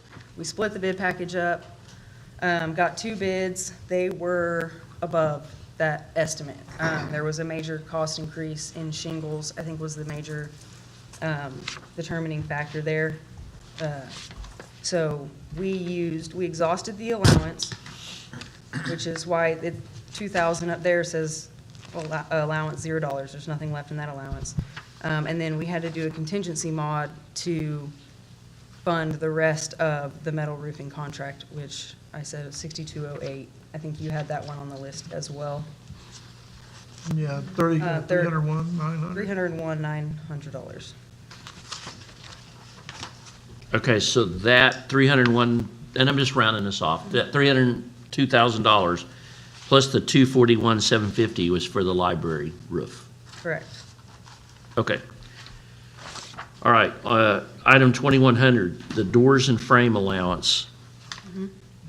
It says that balance to finish in column H, there's still $3,500 out there, so that part's not done? No, so an allowance, like I said, we estimate what it will cost, we get a bid. In this case, instead of it being over our allowance, it was under. So I have a balance of $3,506.46. I'm not gonna bill you for that. Okay. I'm not giving you money back, but I'll take that off of what you owe me at the bottom. Good catch. Or You will get is that, every- could that also be figured into what other overruns are? Or is that's a credit for sure No, on that's a that? credit Okay. for sure. Okay, on down the line there on 2153, fit 7 and 4 for the detention frame doors. Is that the jail cell doors Correct, when you say detention frame? yes. Okay. And it only cost that? it No, didn't- that's, we had to post-install the door frames. They were extremely long lead time. Okay. Yeah. Oh, so that's just the door frames, not the doors? No, those two lines are actually just anchors to anchor the frames into the CMU because we could not install them. Usually you install frames in CMU as the CMU is going up. They're tied back to the CMU with clips. Because we couldn't get the frames, we had to post install them, which means we had to buy anchors to anchor them back into the CMU that was Okay. already there. So the doors are later on down in the invoice somewhere, the actual doors. They're which on I'll- contract, yeah. Okay. So on page 4, let's skip down to 3,300, toilet accessories. That's the bid amount for grab bars, paper towel dispensers, toilet paper, anything that's a toilet accessory. Okay. That doesn't include the partitions, though, between the toilets? No, I believe. And those are the stainless steel ones that you showed us today. Yeah. Because of that issue of the acid on the cleaning of the floor, is there going to be any possible deterioration of those stainless steel doors to the acid tube down the road? Because you already had to replace the faucets. I haven't seen them anymore, so actually what happened there is, I noticed it kind of get on there, and I got that cleaned and wiped down with baking soda to neutralize it, and I actually focused on taking care of those and didn't think about the fixtures, so. Okay. I haven't seen anything, and if I do, I'll take care of it, just like I said. But down the road, how long down the road is the guarantee about fixing those, if they're acid? Acid's acid, so I mean, if I was to throw acid on this table, you're gonna see something by in the morning, so, I mean, if, it's still under warranty, so I mean, but if there was acid on it now, I would know, just like you saw on all the fixtures that got changed out, so. For y'all that don't know, in the men's restroom in the PD for where their locker rooms are, not the public one, back in the back, whenever the contractor went in to clean the floors or clean up the place, they used some sort of cleaning solvent that had acid, and as a result of that, it started eating away the faucets and a lot of the hardware and different fixtures in there, so they had to go in and replace those because of that acid. Right? That pretty much sum it up. Right, so, and usually we don't like to use contingency on something that was the result of us or our contractor doing, so, that's just something that, we took it upon ourselves to replace at our expense. So you guys don't have to worry about incurring any cost with that, so. And that's the only room that happened in?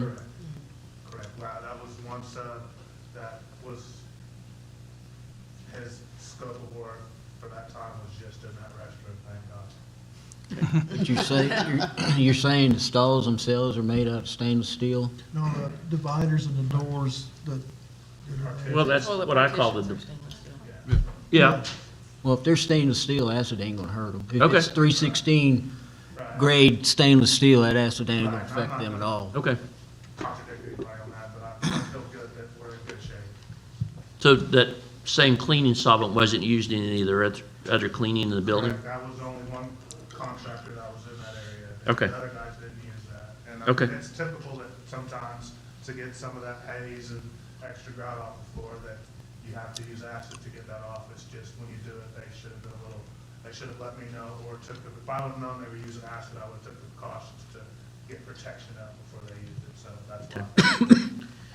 And 3,900, the signage for $14,000, is that just signage of all the room numbers, and is that all the signage, period?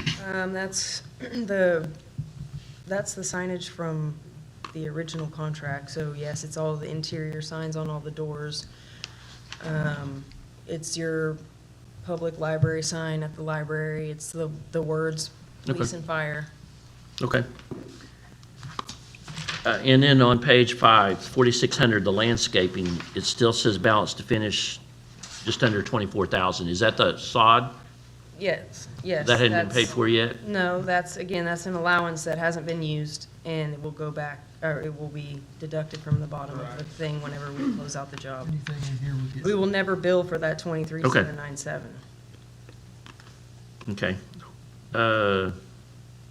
5,100, what's the sweeper for 3? That's your detention doors, that's your detention hardware, the fixture, or no, not the fixtures in there, the cuff bench. Is Sweeper a company name or something? Yeah, Sweeper Okay. Metal Okay. Fabrications. Okay. So that that makes includes the jail doors? Yes. And we talked about the jail doors this morning. There's an issue with those. Correct. Can you explain what that issue is? The issue is that the drawings were not submitted to the state fire marshal for review. When we called the jail inspector to do a jail inspection, he asked where the fire marshal review was.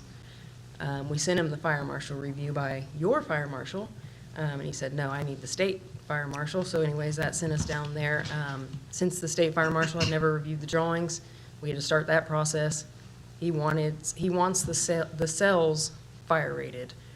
As drawn, they are smoke rated only. So the doors have to be made fire rated And for the cells. so those doors are gonna have to be replaced. Correct. That's what you told me this morning. Correct. And so they're gonna have to be ordered. So they have to be, were they special made for that, or they have to be special made standard ordered size. doors? I got a price already. It was under 10K. But they were standard sized doors, right? Correct. And that error on those not being the code per the state jail inspector and the fire marshal, that's gonna be on who, or is that coming out of contingency, or is that on us? I mean, I'm gonna say that's between the city of Pryor and the architect, because I've heard a million different things, so I'm not gonna speak on that. Sorry, I didn't mean to interrupt you. Where is the architect? I asked. So to speak on that a little bit, I mean, and like we spoke about today, what you have installed is what was approved, submitted, and what, you know, was specified for us to install By the architect. by the architect. And your city fire marshal. And your city fire marshal.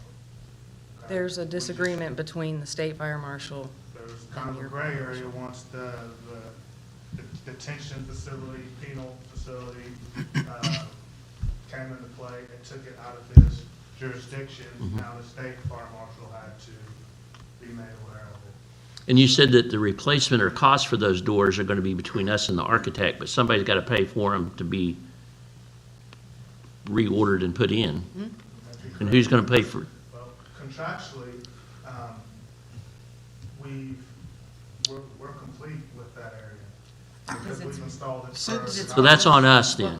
Since those are standard sized doors, is there a trade-in? I mean, can we send those back in for the credit? So that 9,000 was the balance, including. That's the balance? Yes. Can I ask the question again? Where is the architect? I asked that question when I was asked to come to this meeting, so I was. A couple meetings ago, I think I said there's some red flags, and that architect, in my opinion, from what I've seen in my little checking into all this, is that that's one of the big determining factors, common denominators of the red flag is the architect to begin with. But that's a whole nother animal and not necessarily on them. You don't have to point fingers. I was just curious. that's what I mean, I'm you saying. all I'm are not here here- explaining where is he? I'll never push blame on anybody, but I mean, that's why we're here, because we're totally 100% transparent. Everything we have is documented. I mean, we have any question you ask, we can answer, and that's what we're here You all for. done your due diligence. Thank you. And To be Brenna, fair I to know the that, architect, I don't think the architect was asked to come. That's correct. I don't. And I also, he has his side of the story for the detention area, and so I don't want to, we don't need to slander or make assumptions, because he has his. To speak on that behalf too, I mean, he was under the same impression as everybody else as far as the city, that, you know, he was doing his due diligence with the fire marshal for Pryor. I mean, just kind of threw a. I might say something real quick right there. We talked there at first, Terry Whiteley was doing it. I had concerns with Terry White, and they thought they had AHJ. We asked Mr. Graber and them to verify that, because I can't do an inspection at the county court, or the county jail, or the city jail because of state statute. So if we can't even do an annual inspection, that was our concern, or my concern. I know Graber said they'd look at it. I'm sure he talked to Terry and said, hey, it's great, we can handle this, but that wasn't true, or they didn't do enough research, and it wasn't until PD was looking into the jail inspector, and they're like, no, we need the state's look at this.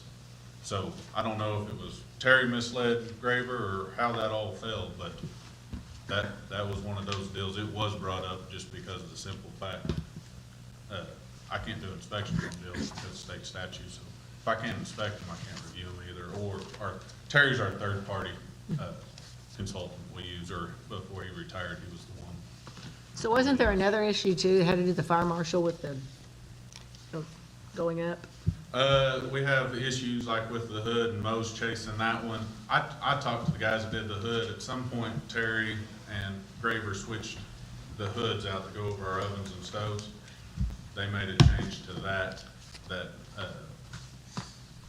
I'm picking something up above the cells. you're probably thinking dampers. So you're talking about the fire dampers up? Okay, Yes. so since those doors will have to be changed out to be fire rated instead of smoke rated, the HVAC, which is the air going into it and the air being pulled from it, have to have a way to be 1 hour stop, to stop that air going into that area. So yes, we will have to, in the direction of the fire marshal, state fire marshal, we would need to add fire dampers to each cell, one on the supply, one on return, and then that ceiling space, we would have to spray 1 hour fire painted paint on that as well. So it's more than just the doors. Right. Yeah, to be clear, the 9,000 isn't it. We got a list of things to correct. The doors was the biggest issue and our biggest concern, and likely the biggest cost, but we have like 10 things that we have to do per the state fire marshal. When you're looking at doors, the way I'm looking at it here, your estimate was like 304,000. Okay, and the only difference between the doors we're trading in and these are only gonna be $9,000? No, we only have to change out 3 doors. Okay, okay, Do we have to do the ones coming in now? No, it's just the Oh, just the cells. cells. just the sales, okay, okay. You know, approximately what's the cost of those 3 doors apiece The change order to make them fire rated was just under 10 grand, total? Okay. For Can I- each can I door? ask- Can I ask a question for, the whole thing. we have 3 cells or 4? 3, 3. Is that one, isn't there another one that's like, no. for? There's 2 cells and a drunk tank. Okay. It's been a long time since I've been in there. I was just trying to make sure I'm remembering it correctly. Okay, thank you. You're welcome. So that's that, okay. Moving on to page 6. 5,400, the sealants and waterproofing, $6,000. That's, okay, that's just an Another allowance in allowance, there. right. Okay, So unused funds will be returned to the city. So if you see that line item is still there, balance. Gotcha. zero to finish, you know, that'll come off of the. Only if it's an allowance. Right, if it's an allowance. okay, page 7, library parking spots. That's the stripes? No, so that's the 3 parking spots on the east side of the library. The existing ones were destroyed during construction and install of utilities. This was the cost to replace them back new. We have an allowance for when we're working around concrete and paving, patch and repair paving, and we use the allowance to cover that cost. That's the little existing parking lot that's just right next to the building that used to be the employees' parking lot area. And why are those not striped? They weren't striped, I don't think. That's because I have my dumpster there. And Okay. since the parking lot started failing, I might Okay. as well do all that at the same time, which will get done Saturday. Okay. Okay, you got that? Okay, page 8. What was the 6217, the storage building changed to PMB? What is that? Okay, so the storage building change, that was an owner request. The end users requested we add 2 walls inside the storage, you know which storage building I'm talking about, the one out back. PEMB is pre-engineered metal building. So we added 2 walls in there and 2 man doors. Okay. Yeah. Dennis is, there you go, James. And Dennis, was there any issue with that building being not designed right to be able to put a car in there? The garage doors were not wide enough for anything oversized. And referring to your question to Brenna, we didn't know that we had a storage building with like 5 doors and no walls, so yeah, there was a change order. It was our surprise. I'm sure it's in there somewhere, we didn't see it, but usually if you have a storage building, we thought there'd be walls. So, that was that request. But yeah, the garage doors are, you can get a normal-sized car in there, but not anything oversized at all. Not a dually, nothing large. And that's probably just that's probably an oversight in getting with the architect, maybe, or did you all let them know about that? There's a lot of things here that we assumed, and we shouldn't have assumed, so. Okay, that's all right. kind of our failure for not being experts in. The Sally Port doors the same size? I'm sorry? Are the Sally Port doors the same size? Those are bigger. Those are Bigger? larger, yeah. So you might be able to pull a bigger vehicle in there if you needed to do something in there? There's a possibility, yes, that we could. Okay, good. So, Assistant Chief, I want to go back to when you said we assumed. So you assumed that the drawings were drawn so that your vehicles could enter into the garage, and then you found out that, no, it's not the case. Yeah, there's a lot of assumptions on this that, Okay. we were wrong. You know, I think a lot of this is when we were told from some of this that, I guess years ago, when CMS inherited this building, that someone represented the police, or I'm sorry, the city, and so we thought that's what we had, but that was wrong. We didn't find that out till the end, and that wasn't anything on Mayor or us, it was just, we didn't know.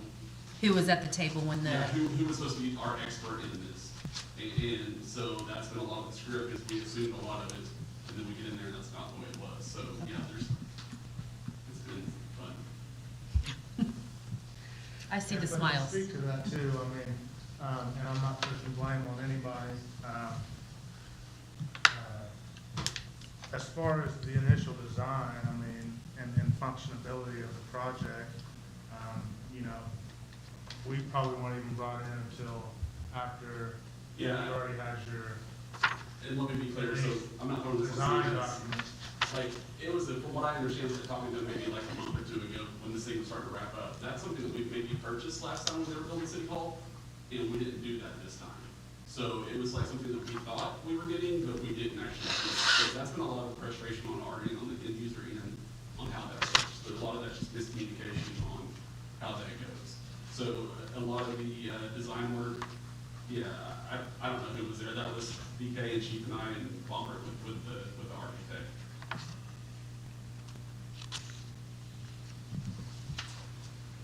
Thanks, James. So moving on to page 9, 6233, and this is the one I brought up at our special meeting, I think, with the other representative that was here. I'm going to cover 4 lines with one topic because Perfect. it's in here 4 times. Okay, line 6229. 6229. Is that that's what you just said, right? No. Okay, yeah, I'm tracking. 6229. Oh, I went too far. Page 8. Okay. That is the flagpoles for police and fire, the 3 flagpoles. We did not get a bid on bid day, did not have it in our GMP, did not even have a bid package for it. It was a miss on our part. That's exactly what contingency's for, is to cover things like that. We had to buy 3 flagpoles for police and fire. Okay.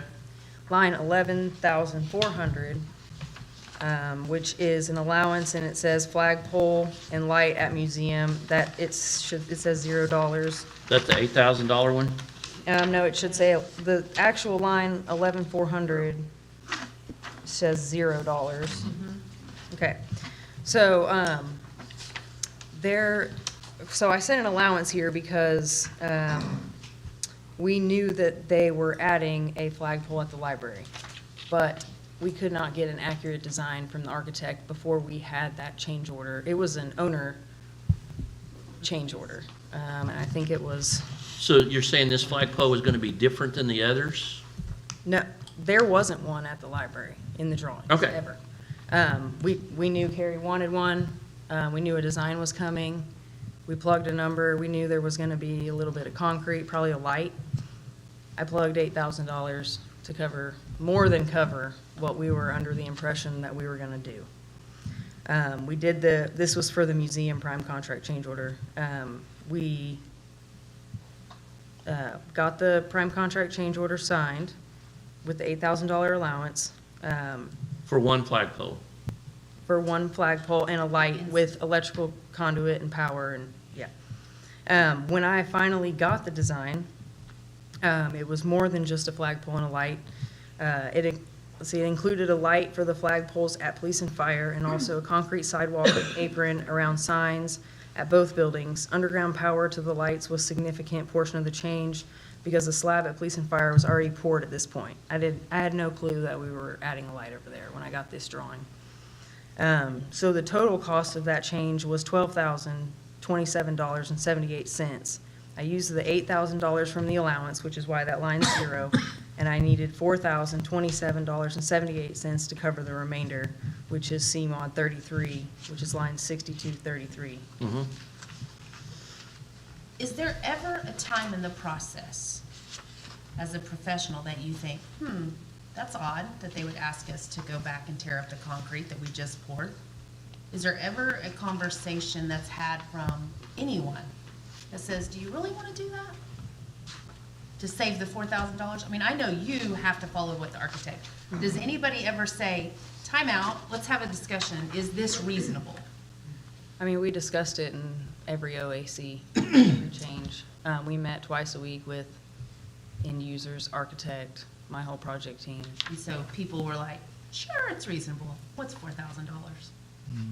And that's why we are where we are. Okay, so what was the total cost on the library flagpole then, between that 4,000 and the 8,000? Well, like I said, that's not just the library flagpole, it's the library flagpole plus The lighting? concrete and lighting. at So the both total buildings. cost then for the library flagpole, including your lighting and your concrete and all that, was how much? 8,000? $12,027.78, including the light at police and fire. And they added concrete pad around the signs at police and fire as well, in that same change order, or that same drawing change that I received from the architect. That's crazy. Okay, so Hence my the question. original flagpole at the library was not part of the plan. Correct. The actual But yet, flagpole we were itself- told that it was put too close to the building because that's how the architect had it designed. But it's too close to the building for possible use as far as damaging the flag. As we spoke about today, maybe at full, full Yeah. height, there wouldn't be an issue. Maybe at half mast, then, it would get into it, but then if you flew a little bit higher, I Yeah. think they would be okay, so. I mean, But my point is, if the flagpole was not part of the original plan, but we were told that the architect said that's where it had to be, someplace the architect had to add it. Yeah, I got a drawing that showed how far off Okay. the building to install it. Is there standard distance in the building industry of how far the flagpole has to be from the building? No, and it probably wouldn't have been it wouldn't have been an issue if it was a TPO roof. It's because the metal roof overhangs. Okay. So I'm not sure if he drew it off of the TPO roof plan drawing or what. Even if it was a standard, if there's a drawing that shows, put it right here, 10 foot, and, and you put it in that exact spot, it's installed per the contract document, or we'd be sitting there having this conversation with you saying, why did you do this, not like the prints. Okay. Yeah, I mean, you have to go off of what. I'm liable, I mean. Absolutely. He's I got the understand that. I'm stamp. just, Liability off myself. He's got the stamp, doesn't he? Exactly. You'd had to make the stance of, do you really want this here, and have a conversation with us?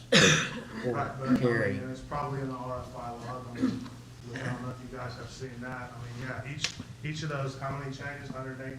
There's 118 RFIs associated with those, and that's what was went over on a weekly basis at the OAC meeting, which is owner, architect, and construction, so Do you all know what this RFI thing is that he's talking about? No, it's a request for information, and it's a list of issues that come up that they ask the architect or the building owner about issues that come up.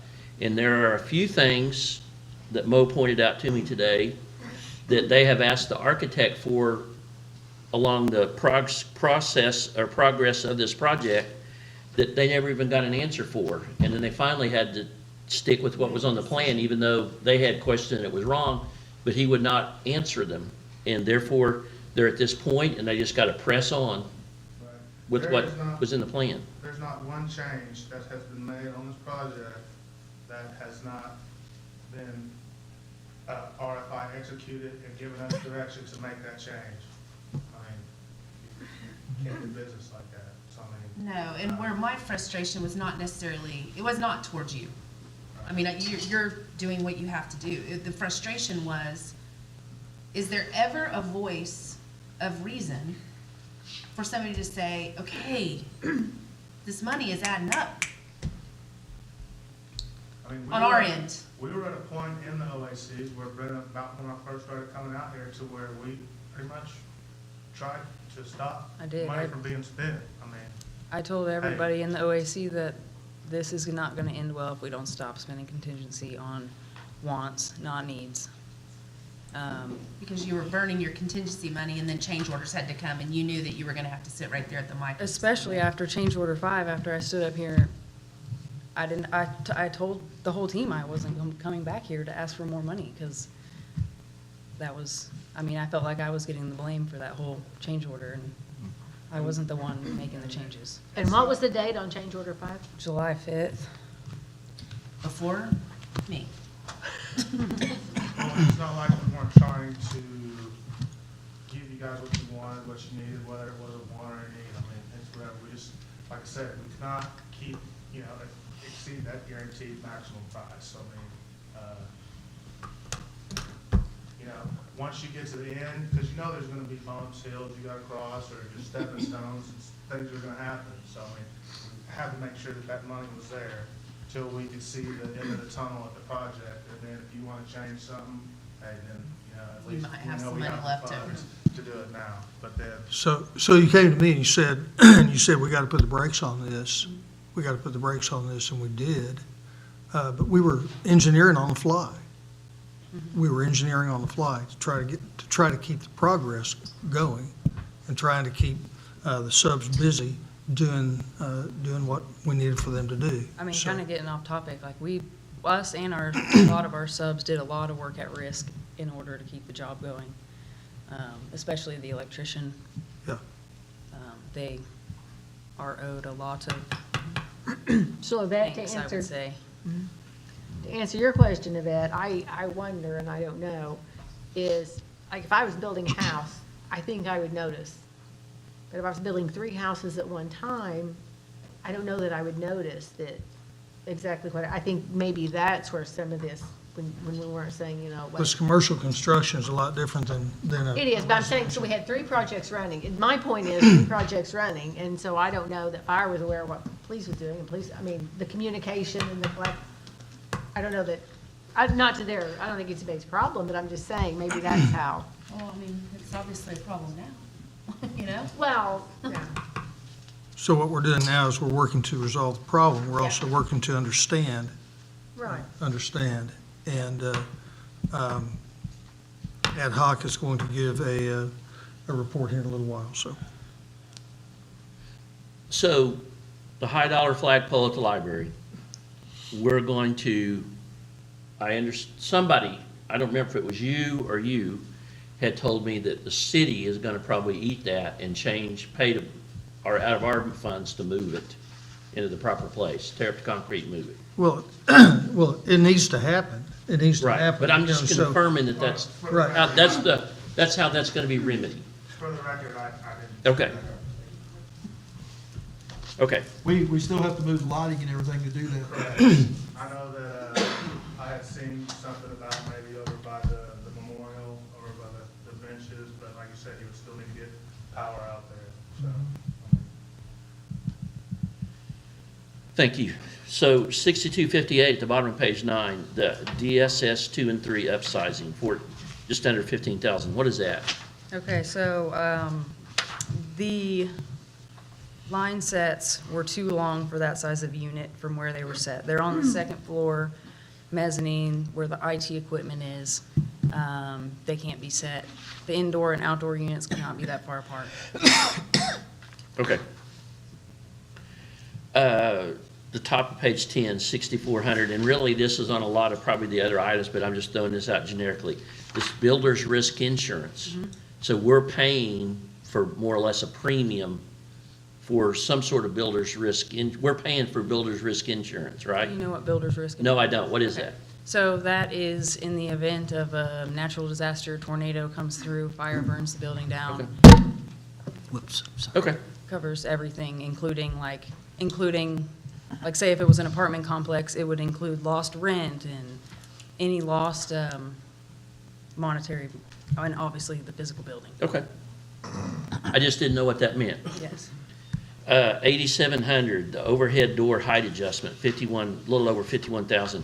Is that for 8,700. the mess up on the fire department which doors pa- not being sized right? Which page you on? That's 67. Page 10. Okay. So this, And that was a change order number 1. this will be the third time I explain this in this room. I wasn't And I know you privy weren't to the here. other. Okay, so that's 6,700. 6,700, yeah. Okay. Okay, so we called BK one day when the CMU was going up between the doors. We're a couple of courses high, just looking at it, like looks can be deceiving when CMU's not all the way up, thought, I don't know if this is gonna be wide enough. The superintendent that was in charge at the beginning of the job, called BK and said, will you come look at this and make sure they fit? While they were talking, he's like, yeah, they'll fit width-wise, but the trucks I want will not fit height-wise. So I do want to clear that up. I've heard rumors that we messed up somehow and built it wrong. No. Okay. That's all over print. It was probably a design error. I don't know that it was, I'm not going to speak to it. Okay, I got you. That's fair. That's fair. Okay, so then moving on down to 7,300, again, detention doors. We're back to the jail doors, right? Correct. So that was a This change order for just under $18,000 for what? This was an owner change request, door 175. I know you probably don't know what that is off the top of your head, but door 175 was changed. It was a standard hollow metal door and frame. It was changed to detention grade door and hardware. The hardware on doors 172B and 174 were originally commercial hardware. They were changed to detention hardware at request of the owner. Was there a reason behind that?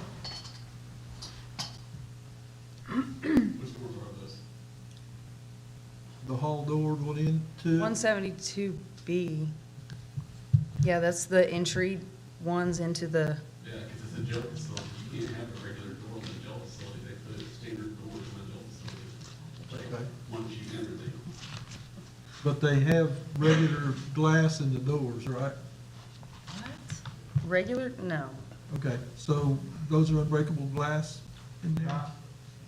Well, I think we're talking about two different areas here. I don't think there's glass in those doors. 172B and 174 are, yeah, the two indoors. 175 was the shower area. It was not a detention grade door and frame. Is the breakable glass, the glass that he was talking about at the Right. card readers? Mhm. So, I mean, that's kind of like I was saying earlier today that, you know, that's not the detention area that's outside of Right. it, but that was the glass that was specified for those locations. Sure.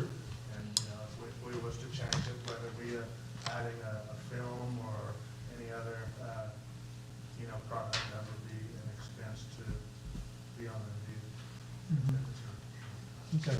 Just so you understand, so we didn't have detention grade doors inside the detention area, so that was why it was changed. Okay. That was another oops on the plans then. On 7,900, I didn't have this one highlighted for you, but 7,900, just to clarify, the sleeping quarters detention area, is that the bunk beds in there, in the jail cells? No, Sleeping quarters in the detention area, that, to me, that's I mean, I don't your have. bunk bed. I don't have that in front of me. I don't remember Okay. exactly what it was, Combine but two things, maybe. there was a, PR4, it was various changes. This is just a title. I have to put something on here Okay. to get it in here, but I can get that to you after this meeting. To answer that question, so it could have been, you know, something that was associated with the sleeping quarters on BK side, and then also combine something that was in the detention area too, but like you said, she can get you that information. Okay. Okay, moving on. Let's skip page 11. Go all the way to 12. Okay.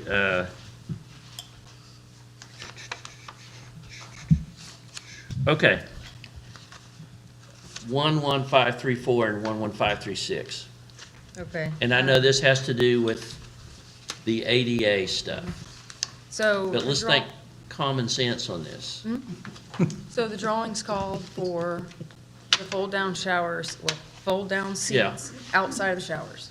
The drawings also called that ADA, or the grab bars in the showers meet ADA. I sent an RFI that said, why do we have grab bars that meet ADA, but your shower seat is outside of your shower? Because that is not ADA. The response I got from the architect was a drawing adding a bench, or adding the fold-down seat inside the shower. I then asked, why do we have two? Can we delete the ones on the outside? I was told no, to leave them. At this point, we installed, if you go out there now, there are shower seats in the shower. We did not install the ones on the outside because it was the understanding that the users did not want both. We can put both in if we need to. That is part of what's in the storage building. But those ones that are not being used, since they're brand new and not used, can't those be returned for a credit to the vendor that they came from? Possibly. But we won't get Yeah, I mean, full value. technically, no, you never get your full amount back. What was the, That's crazy too. what was your common sense comment? Oh, the common sense part is, I don't remember all of the sleeping quarters in the fire department, but in the captain's quarters, it had to be ADA compliant. But if you enter the bathroom, ADA is what? If you're in a wheelchair? Okay. Do you know where I'm going with this? Okay. So you open the door to enter the captain's quarters into the bathroom. The door swings open to the left. Sink is on the right, if I recall right, with the mirror. You're in a wheelchair and you go in there, but you can't close the door behind you because it opens up to the other side of the wall.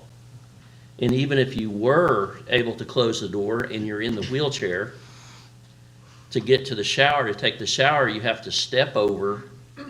There's the step over into the shower, so a wheelchair can't get in there. Sure. But there are other common sense, so if wheelchair can't, it's not accessible for a handicap. But common sense would be that a fire captain that's on duty, and this is nothing on you, I was probably the architect, but a fire captain that's on duty working to be a firefighter isn't going to be working in a wheelchair, more than likely.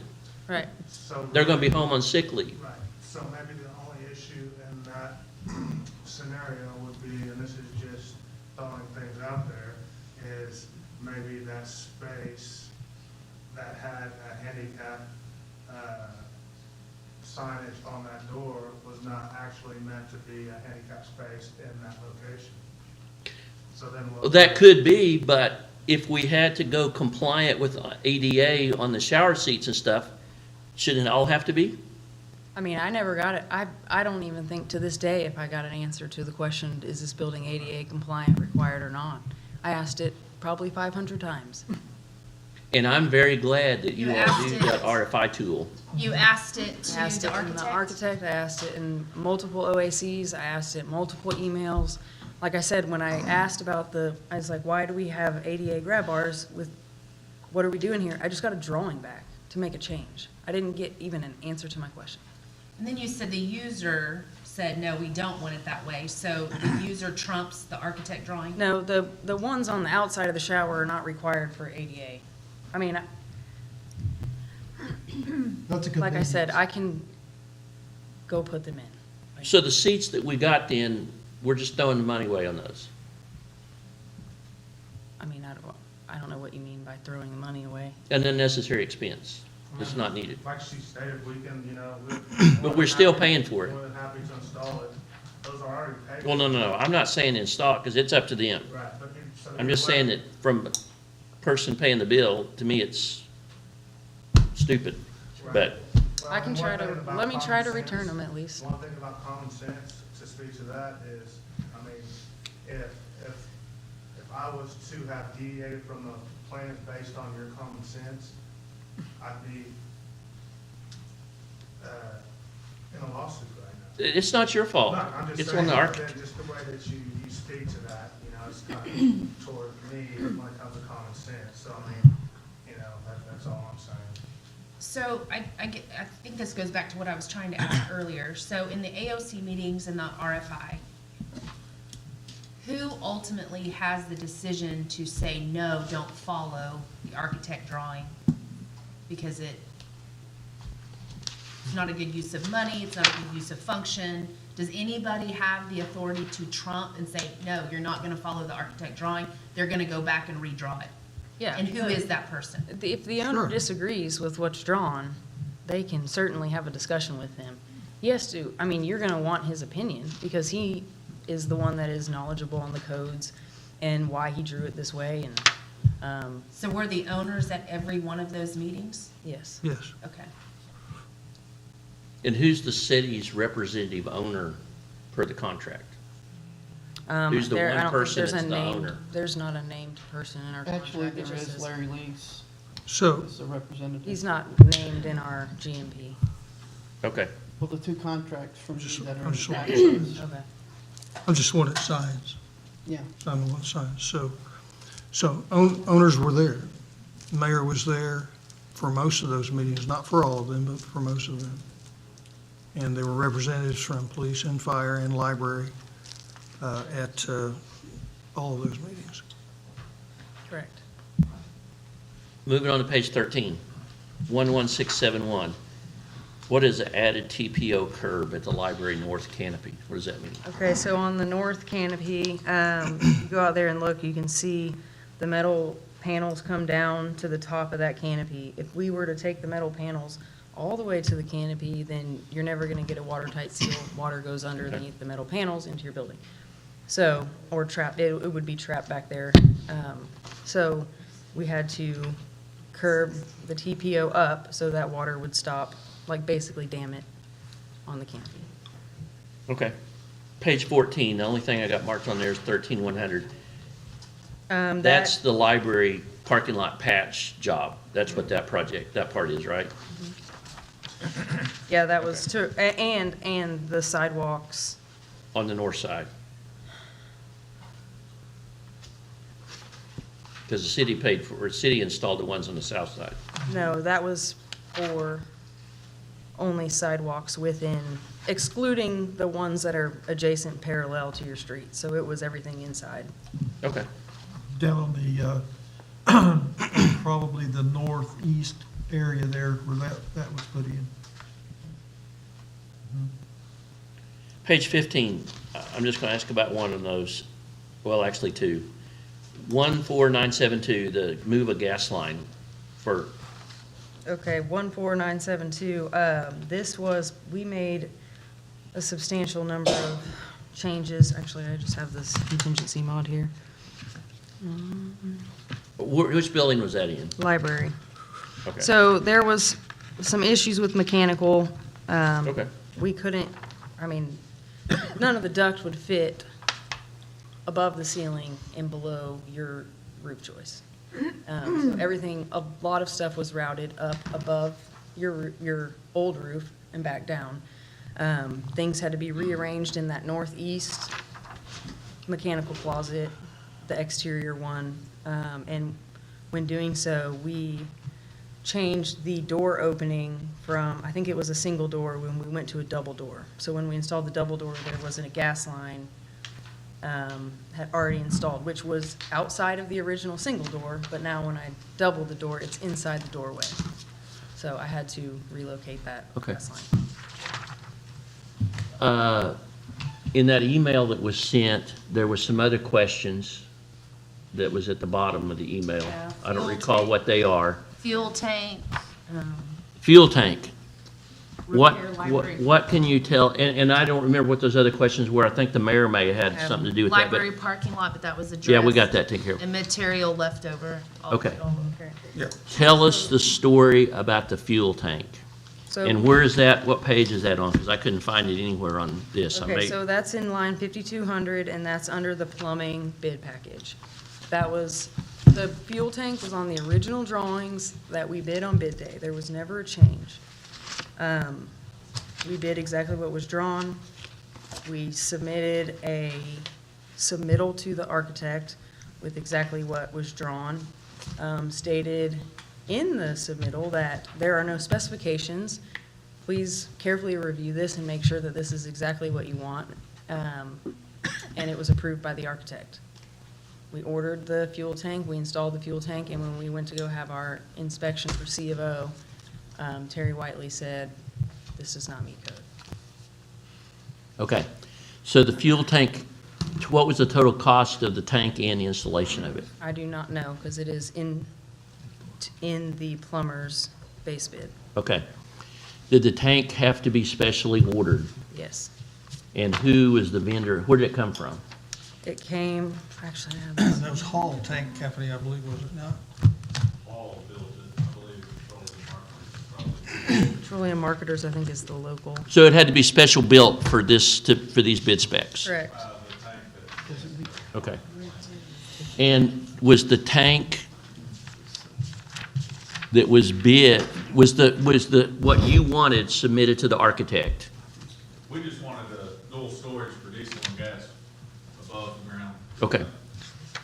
Terry Whiteley, in his comments on February 16, 21, item 3 in his comments says sheet AS2, note 26 indicates outdoor above fuel storage tank provided, and this is to Graver, provide clarification of what the use of the tank will be and what kind of fuel will be stored in the tank. The installation shall comply with ISC section 2306.2.3. If class 1 or 2 fuels are being stored, a UL 2085 protected above ground tank will be required. Revise and resubmit. Okay. So the tank was ordered, or you gave your specs to We didn't give any specs. We just said we wanted an above ground fuel tank for one being Diesel. gas and one being diesel. And we So, wanted- okay. And the architect drew up the specs, and it wasn't up to whatever code So it wasn't, that you just. so what it sounds like happened is the architect reached out to the company that BK suggested. He let the company design it. No idea what he told them he wanted. Say that last part one. I have no idea what the architect told the company he wanted because we were not involved in that. So we don't know if it was not according to what the architect ordered, or we don't know if he ordered it incorrectly. We don't know. Correct, I don't know. To speak to what BK just said, which was from, who was that from? Terry Whiteley. From Terry to the architect, he wanted more clarification and revise and resubmit. So all we can do is work off of what was approved. And so if, you know, if he didn't get that passed down to us and revised and resubmit to get back to them, then, you know, Was there ever an answer to that email? When Terry emailed the architect, did the architect ever respond back to Terry? We don't actually have that email, the one, I mean, it's, Yeah, this they was. sent us the Terry, comments. yeah, that's the comments. I don't know when that was sent or how that was sent to Graver. That's the But I'm gonna say submittal. no on that. So it was going off of possibly, I think Terry referring to that sheet, he saw that, saw probably the spec that was drawn up for that tank. From there, he looked, verified with the code and said, hey, that's a tank 1025, and you need a 2085. and this was before it was actually made. Correct. That email It was. It So was. it could have was been before- prevented. It was before we bid the job. So it could have been prevented Could have been prevented. Well, if communication was better. correct. So when the tank arrived on the job site, did somebody look it over to make sure it's the right one? Of course, we had, and we based it off of what's in the drawings. this is your approved submittal approved by the architect. What you have installed on site is this. And that is CMS doing its due diligence to make sure, to ensure that you have what you pay for, and that's what this is. Anything outside of that is out of our realm. Okay. So Terry told the architect, hey, You need something different. Architect, maybe or maybe not, we don't know because he's not here. Well, and that And he revise and didn't really resubmit say- Maybe was did just not really revise and resubmit. Clarification. He didn't say, he said if you are using class 1 or 2 fuels, then you need to meet 2085. Terry doesn't know what anybody plans on putting in there. So and it says revise and resubmit. By the time I get a permit, I would assume that this has been addressed. Either we're not using class 1 or 2 fuels, or it's been discussed with Terry prior to us getting drawings. So BK, this tank does not meet No. the needs that we have. And that's why Terry called it out, I believe. too. Okay. I mean, he knows we're gonna put diesel or gas in our trucks and our equipment, so I think he was saying, hey, what's drawn here does not match, and here's pretty much what you Okay. probably need to look. So, reasonable, you know. So the tank, and I know that I've been told by you and I've been told by BK, or actually, no, I'm taking you off the hook on this. The mayor, you told me that the tank is wrong. Correct. So what we're gonna do with it is, We've done a lockout, tagout on it. Right. So we're not gonna be using that tank. We've already paid for it. I think we should surplus the tank. We should try to do an exchange on the tank if that tank builder will do that, or offer it for sale. Get the right tank and install it, and go on down the road. What can it be used for? I don't know. It can be, I'm not. it can be used I'm on a not- farm. I'm not a tank He guy. says it's movable, he said it's made for like job sites, so like big job sites where they can actually move that tank from one side to another to fill equipment and stuff like that.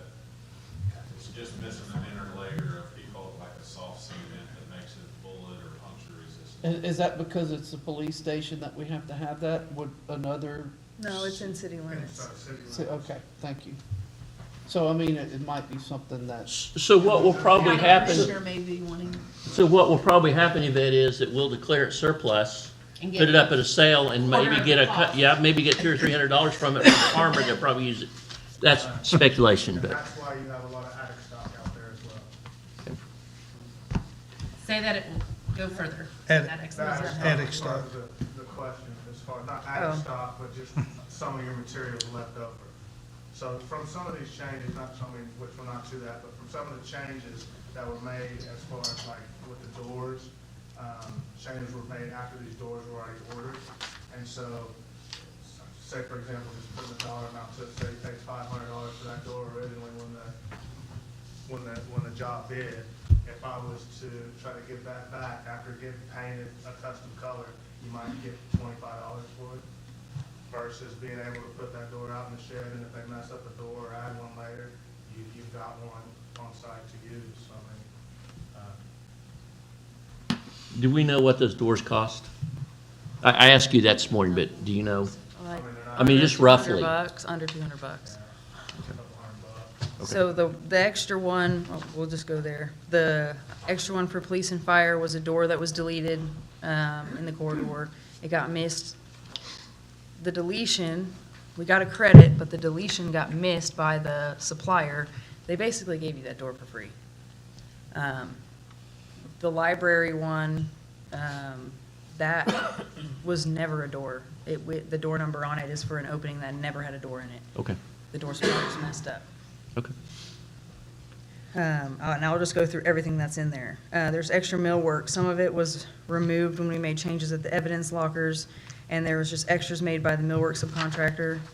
I mean, I can throw it away or do whatever you want with it.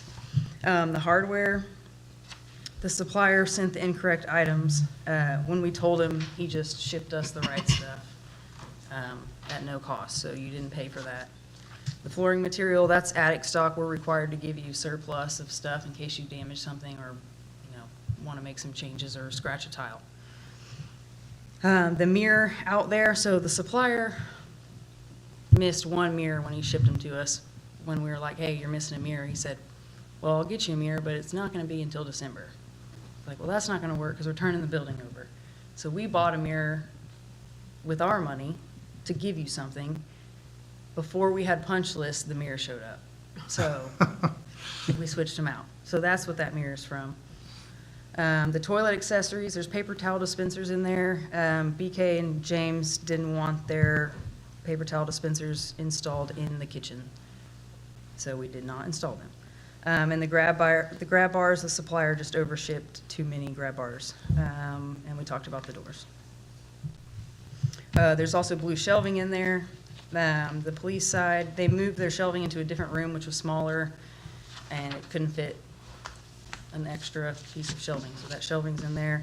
There's a tube heater in there from the Sallyport. Sallyport called for 2 tube heaters. The engineer walked through and was like, you don't want 2 heaters in here, you'll burn up, just install 1.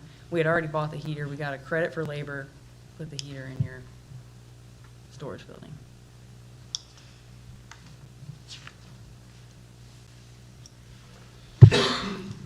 Are there any other questions? I have one more comment, though, no questions. I wasn't here when you got put on the hot seat back in July or whenever it was. I think I was sitting in the audience when you and Roseboro was here. That was probably that meeting.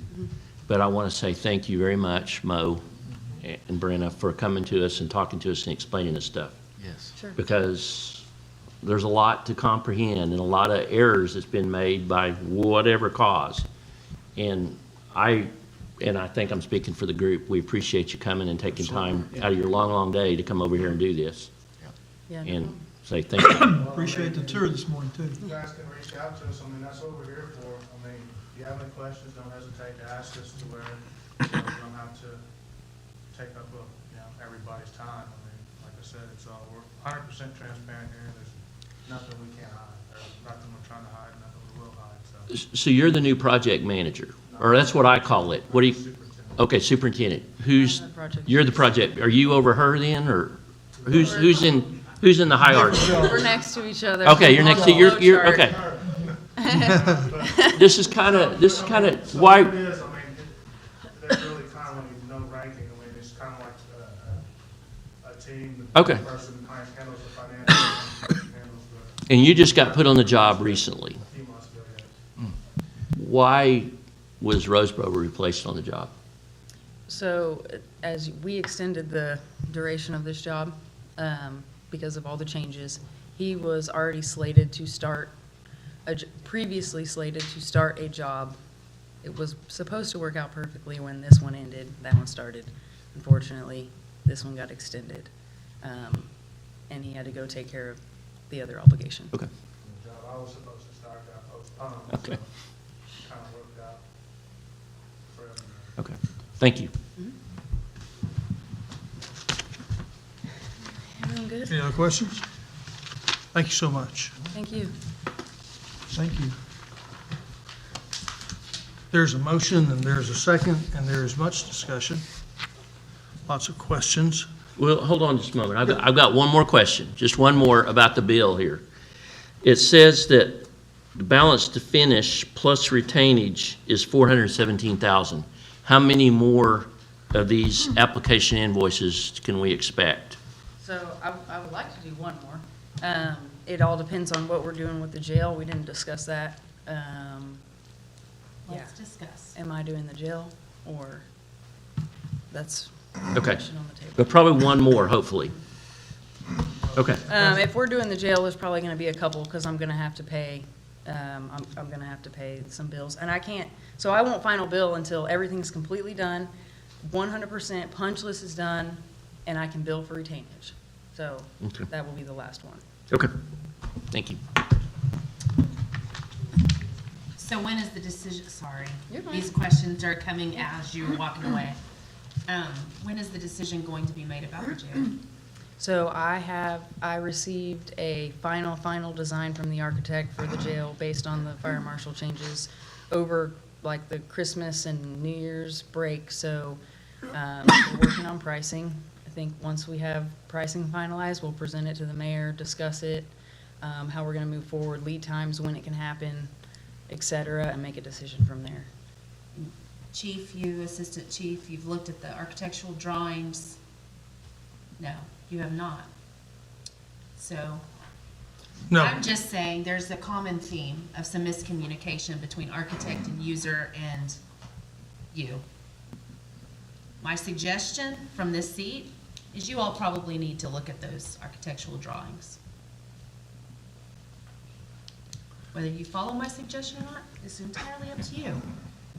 But I would like to hear your suggestion before it actually gets built, and then go, dang, we put the wrong door in, or we put the wrong whatever in.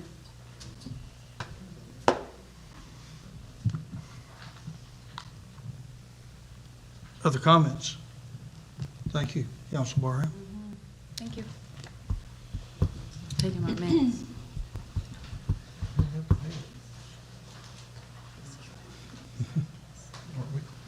Okay, there's been a motion, there's been a second, we've had much discussion. Item G, does anybody else have a comment or question? We've got to pay. Hearing none, call for vote. Shropshire, Yes.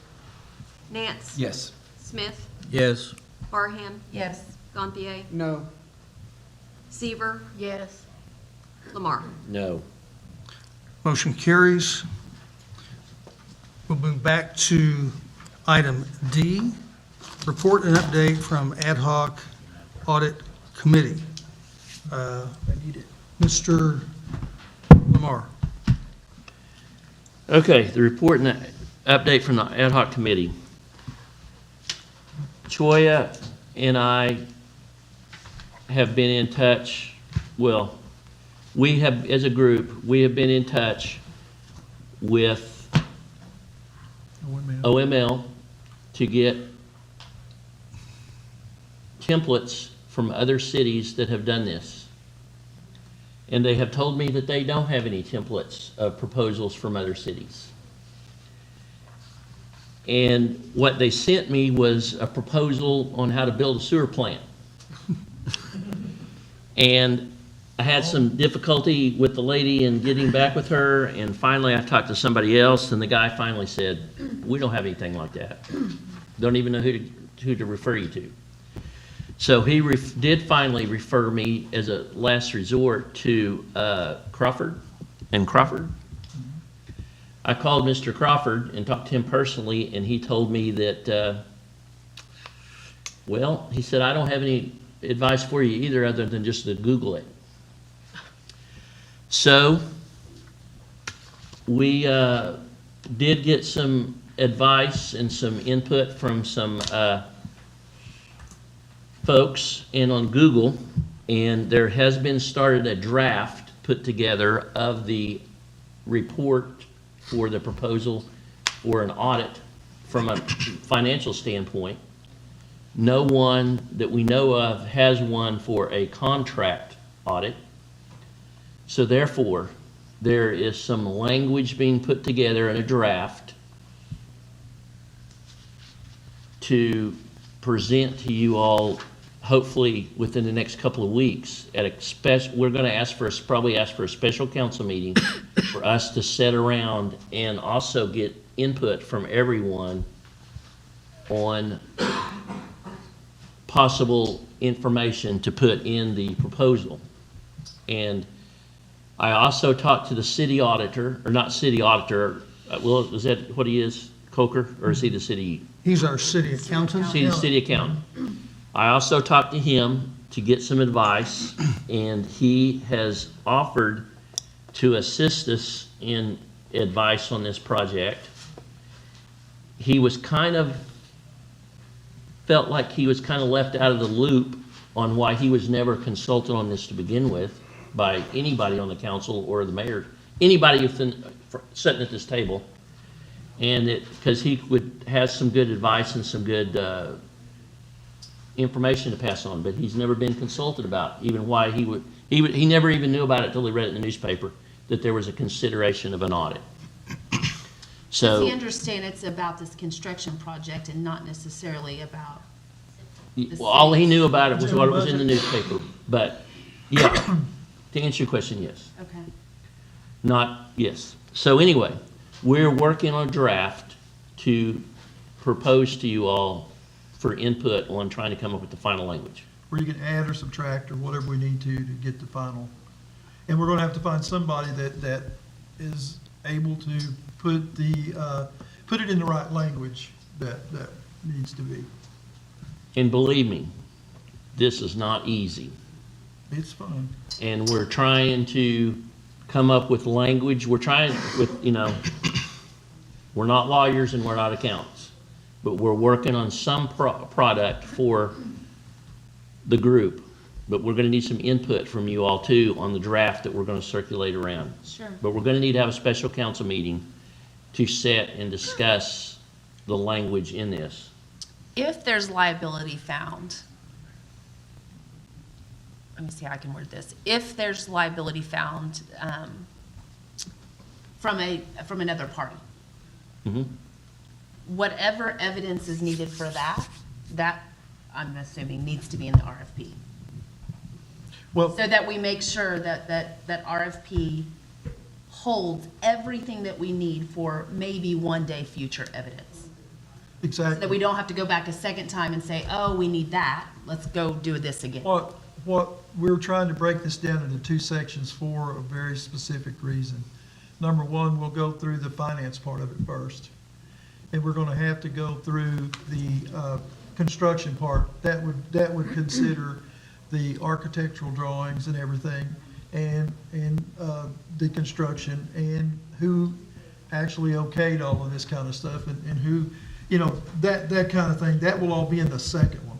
The first one is basically making sure that all of the financial part's straight, all that's gonna work.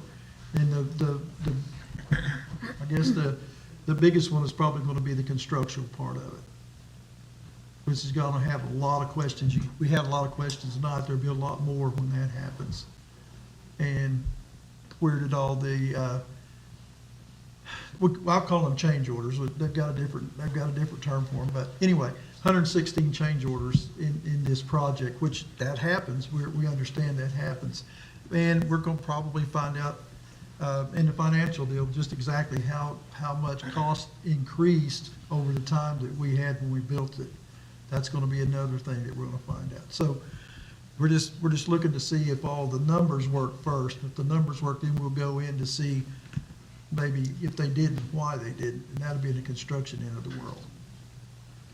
Now, I will add that some people sitting at this table may disagree with me on this, but this is going to be something that we need the rest of our team may be in on. When I say our team, we're a team up here, but we also have SMEs or subject matter experts, i.e.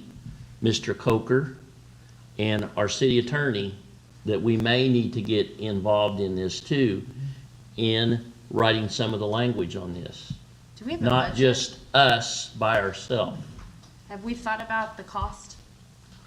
The cost would only be when we actually put it out. We'll have to put it out for bids, I'm sure, for somebody to do it. And whoever we pick, after we get that, we'll have to vet them to make sure that they're competent, to do that. And there's a few people in the state that are OML type people that have done this before. And so we'll have to see how they vet out to. The state auditor's office and OML that has given us a list of several different auditors around the state. And when we get our proposal together, we will contact those agencies and submit this proposal out to them, just like you would for a bid. And they'll look it over, and they may or may not want to even get involved in it, but they'll submit a price or a bid to us of what they expect the cost will be at that time. Obviously, this is going to take a long time. And I've said before that we need to wait. I don't believe, I would think that they can't do a complete audit until the job is complete, for one thing, to get all the paperwork in order from everybody involved, whether it be the city, whether it be the architect, and whether it be the CMS group, to get all their information together to present to the auditors, and they go over all these change orders. And you know how long it took for us just to ask questions. I'm sure it's going to take them hours and maybe days or weeks to get it all all done. So, I don't know if they set a certain set price that we're gonna do it like for $100,000, or if they do it by the hour. But they will get the bids in, and then the council will have to decide which firm we want to go with, just like with any other thing, and be willing to pay the price. And in our RFP, we're gonna have to make sure that we list out all the things that we want them to do, and that's where we're gonna need some help, not being a CPA or something. We wanna know, we have to write it down in the bid process of what we want to see and what we want them to do. Sure hope you can help us on that, Mr. Ritchie. Well, and I think that's what I was talking about when I said budget. You ask subject matter experts to come in. There's a price tag usually that comes with them sitting at the table, or however many hours they're gonna be spending. Sure. That's what we need to think about. And that's gonna come along with any kind of investigation or audit that you do in anything. You've gotta be willing to pay to have it done. But I will assure you that this is not easy. And I would say that you all are very, very lucky that you weren't the ones having to do this. But if you all would like to take my place. You didn't hear me chirping down here. But anyway, that is our report. That's just the status of where things are right now, and it's a work in progress. Thank you, Terry, and thank you, Choya.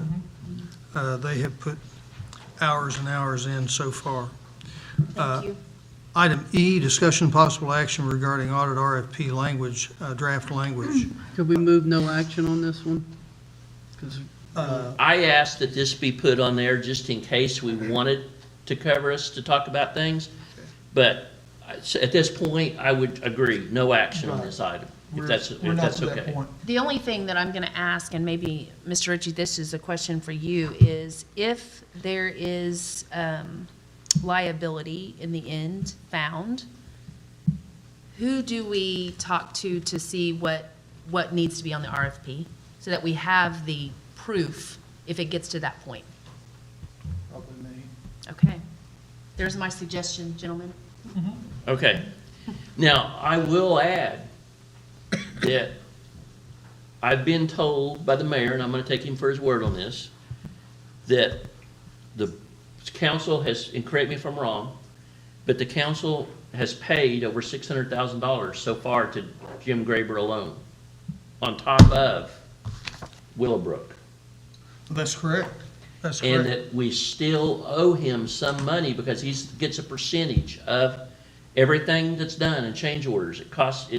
It increases his payment. And that the mayor has been withholding some of that payment for him.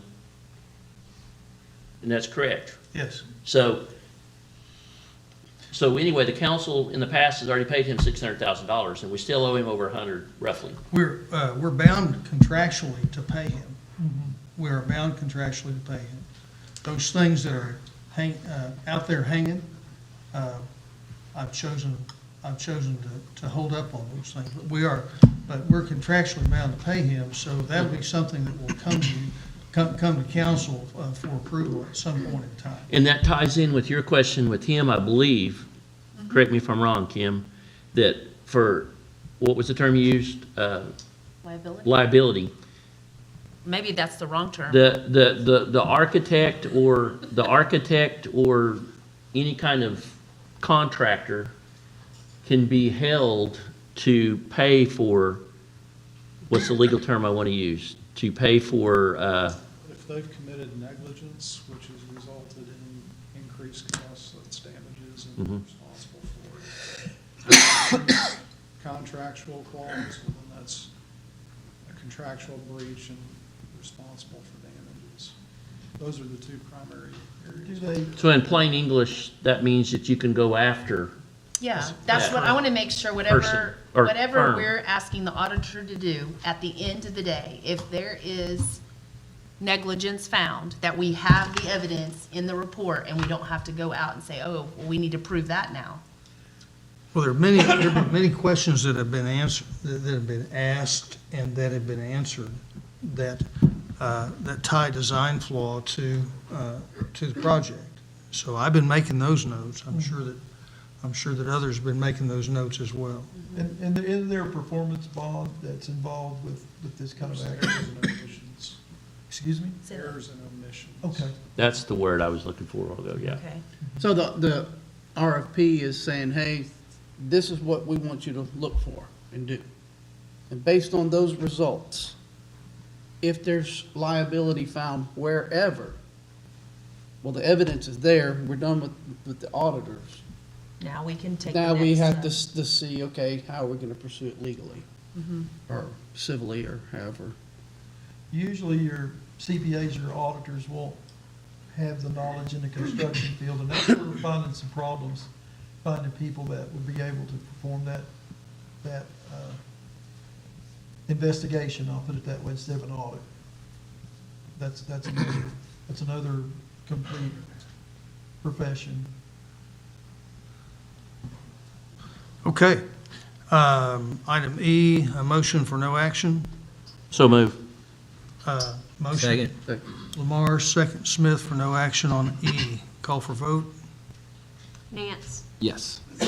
Yes. Parham, Yes. Gantier. Yes? Seaver, Yes. Lamar, Yes. Shropshire. Yes. Motion carries. Item F, discussion possible action regarding engagement in nationwide advertising regarding marketing of our old police station. Is there a motion? Motion? Second. Motion Shropshire, second Smith. There are ways to do that. A nationwide advertising, sometimes that costs you money, sometimes it doesn't. I found out, so with that motion, I would come back at next meeting and make recommendation about how we would proceed with that. This is just a question, I don't know, how about our Mr. Ricky Hayes? He is working on that right now with land brokers that he is familiar with. Okay. There has been some interest as he has talked to me. He has not told me who those interest people are, but he has been marketing this for a while now. Okay. Just so you'll know, if you remember, we asked for bids to come back to us over a certain period, after a certain period of time, and we did not have any bids come in. So we did not have any bids come in. One of the reasons why, I think, is because we didn't advertise it nationwide. We didn't advertise it even region-wide. We advertised it via the newspaper. We advertised it other ways via Ricky Hayes. So I think it's probably time for us to go ahead and do the advertising on that. Okay. Now, to keep in mind too, that marketing it nationwide and using Ricky Hayes too as a tool in that, don't forget that we did declare the surplus and to take sealed bids on it. So Yes. marketing it out would be the market, the advertisement, however that's done, would be that it's the city of Pryor's declared it surplus and it would be a sealed bid for it. And Correct. people that he's talking to would still have to put in a bid. That'd be an Not just- RFQ. Completed the sealed bid process. I'm sorry? So it's still not on the table? You completed the sealed bidding. Because you gave a time period for those bids to be received. You advertised it, you received no bids. So now you can start over. Okay, okay. Okay. So when you talk about this next time, if you want to list it with a nationwide real estate firm or whatever it is Okay. you want to do, you can do that. All right. When will that building, well, let's say we did, take bids and we got a bid on it last week or whenever that was due. When is the building gonna be completely empty and that it could be sold in whatever right now? I can't give you an exact date, but if you tell us we need to have everything out of there by a certain time, we'll get it out of there. But we're slowly moving to, again, get rid of the surplus property that has no value and get it cleaned out. So we don't have an exact date for you now. It sounds like we're still talking about it a little ways out, so hopefully we'll have our stuff out of there in the near future. Is the old city garage part just full of stuff? That's not full of stuff, but it still has Okay. Okay. Other questions? Call for vote? Smith, Yes. Barham, Yes. Gantier, Yes. Seaver, Yes. Lamar, Yes. Shropshire, Yes. Nance. Yes. Item H, discussion possible action regarding an executive session for the purpose of discussing the possible purchase of property for public drainage purposes. Mayor, may I make a suggestion? Yes. Could we go to the consent agenda and maybe pick up items J and N and get that off of there so that some of these people won't have to wait until we get through? I think that if we're going to go to the consent agenda, we should just do the whole consent agenda. Yeah. Okay.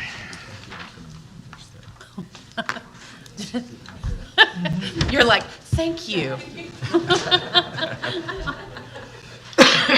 Item 6, discussion possible action on consent agenda. A, approve minutes of January 3rd, 2023 council meeting. B, approve payroll purchase orders through January 20, 2023 and February 3rd, 2023.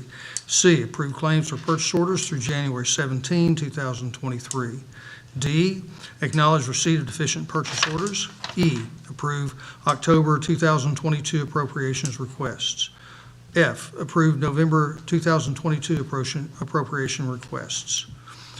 G, discussion possible action regarding renewal of engine inspection, maintenance, and repair agreement with United Engines for emergency standby equipment in the amount of $2,471 for generator at City Hall for general repair from general repair and maintenance account 02-201-5091. Item H, discussion possible action approving Mayor Lee's and Kerry Raritt, Library Director, to sign agreement for 2023 state aid recipients and acceptance of grant funds for the Thomas J. Harrison Public Library in the amount of $7,851 from the state of Oklahoma, 2023 Oklahoma Department of Library State Aid to be received into Library Special Cash Account 920004233. Item I, discussion possible action regarding allowing Friends of the Library to host meet and greet events for the February general election candidates at the Graham Community Building and waive the rental fees on February 3rd, 6th, and 9, 2023. Item J, discussion possible action regarding approval to appoint Douglas Allen Davis as MESTA Board Trustee Number 10. Excuse me. Item K, discussion possible action regarding beginning the hiring process for the Pryor Creek Recreation Director position, which will be vacant April 7, 2023. The job will be posted for 3 weeks from January 18, 2023 until February 7, 2023. Item L, discussion possible action regarding contract between Green Country Swim Club and the Pryor Creek Recreation Center. Item M, discussion possible action regarding waiving fee for rental of the Grand Community Building on January 11, 2023 for an emergency request from Mays County Hope to host their annual awards luncheon. Item N, discussion possible action regarding hiring, how do I pronounce your name? Shayna? Where am I? Shayna Page Turner to fill the open part-time library assistant computer lab position at Thomas J. Harrison Library, Pryor Public Library, effective January 18, 2023. Filling this position was approved at the November 15, 2022 council meeting and is budgeted at $10.11 per hour per the city's pay plan. Item O, discussion possible action regarding expenditure in the amount of $3,120 to Open Path Security for cloud-based access control subscription for the Police and Fire Emergency Services Center. $720 to be paid from the Fire Repair and Maintenance account 02-217-5091 and $2,400 to be paid from Police Technology account 02-215-5260. This is a consent agenda. Which items would council like to remove? Letter C and letter J. Item C, item J, N, item N,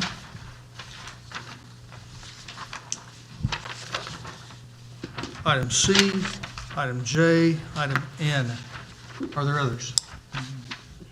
I don't have anything to remove, but I do have discussion for a simple question on C and F, or E and F. Just a simple question on the discussion. Remove item E and remove item F. Well, no, I don't need them removed. We can. Well, if we're going to discuss. Well, we have to, Discuss? in order to discuss it, we have to, We have to remove it if you're gonna discuss it. If we're going to we're not removing it completely from the agenda. We're removing Okay. it from a blanket Okay. approval. We'll have to vote on it separate. Okay. Is there a motion to approve all the items except C, E, F, J, and N? Make that motion. I'll Motion second. Smith, second Barham. Call for vote? Barham? Yes. Gantier? Yes. Seaver? Yes. Lamar? Yes. Shropshire? Yes. Nance? Yes. Smith? Yes. Motion carries. Shall we move to item N? Sure. I just wanted to say thank you. This is, we have to read it again, I'm sorry. Oh. Discussion possible action regarding hiring Shayna Page Turner to fill the open part-time library assistant computer lab position at the Thomas J. Harrison Pryor Public Library effective January 18, 2023.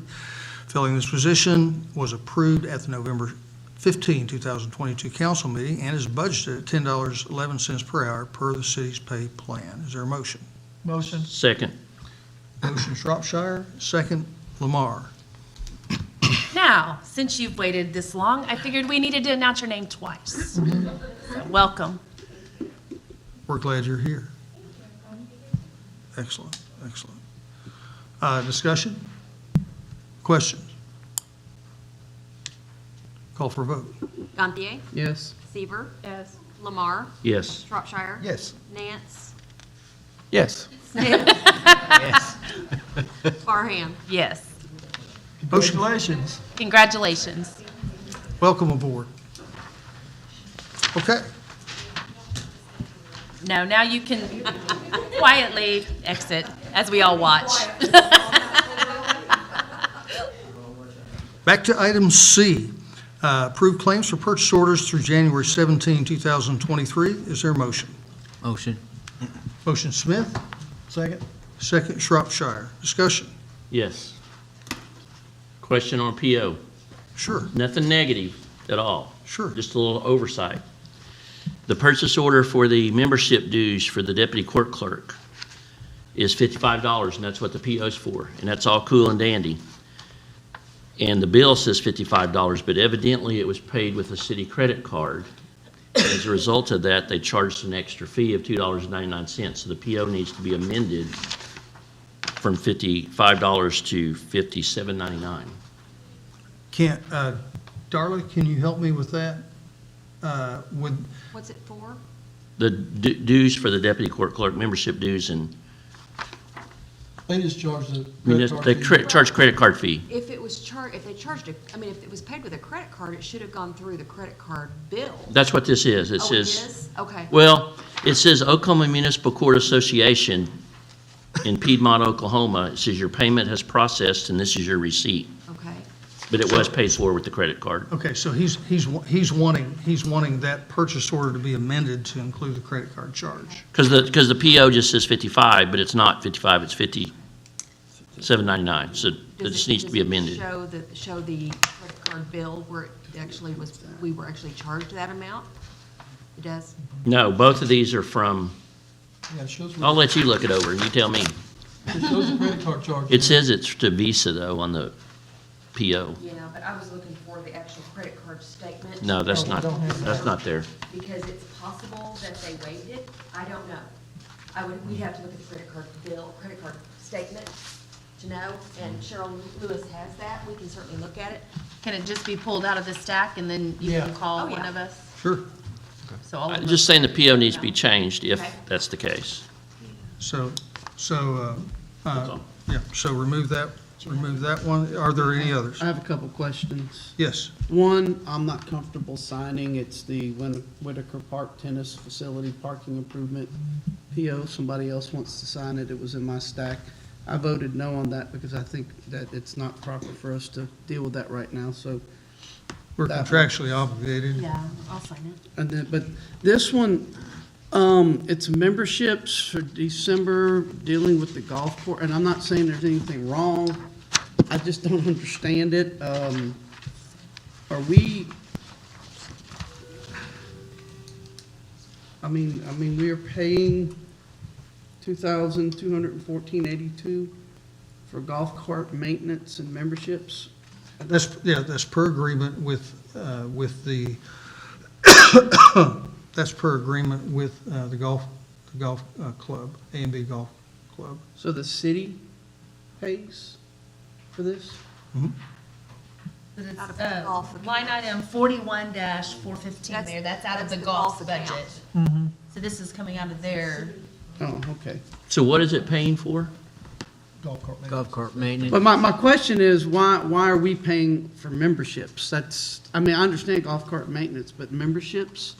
That No, just we're didn't not- make sense to me. No, we're not paying for memberships. Well, it says. sorry, I didn't mean to take that out of No, your no, mind. go right ahead. I'm trying to figure out I what it means. apologize. No. It may just be an error in understanding. It looked, I mean, I got a couple others that are more routine. I just don't understand what they are. I can handle those afterwards. So, yeah, so this is an agreement per contract with A&B Golf Club, with our golf course manager. And this is the arrangement that we have with him, and we've had this arrangement for a long, long time. But what is it? I don't What's the understand. membership It's- for? Maintaining the golf course. Does he get like a percentage of the memberships or something? Yes, yes. Oh. Okay, I didn't. Like He you gets said, that's, 10% of the memberships Okay. for his budget. Correct. okay, well, I didn't, You voted to approve that contract, remember?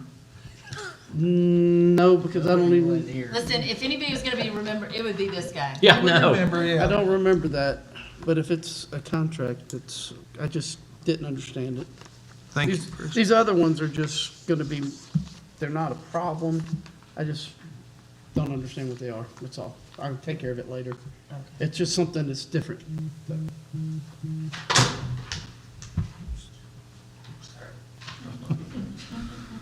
She falls Okay. asleep. Okay, would you like to amend your motion to approve purchase orders through January 17, less this one that you have pulled?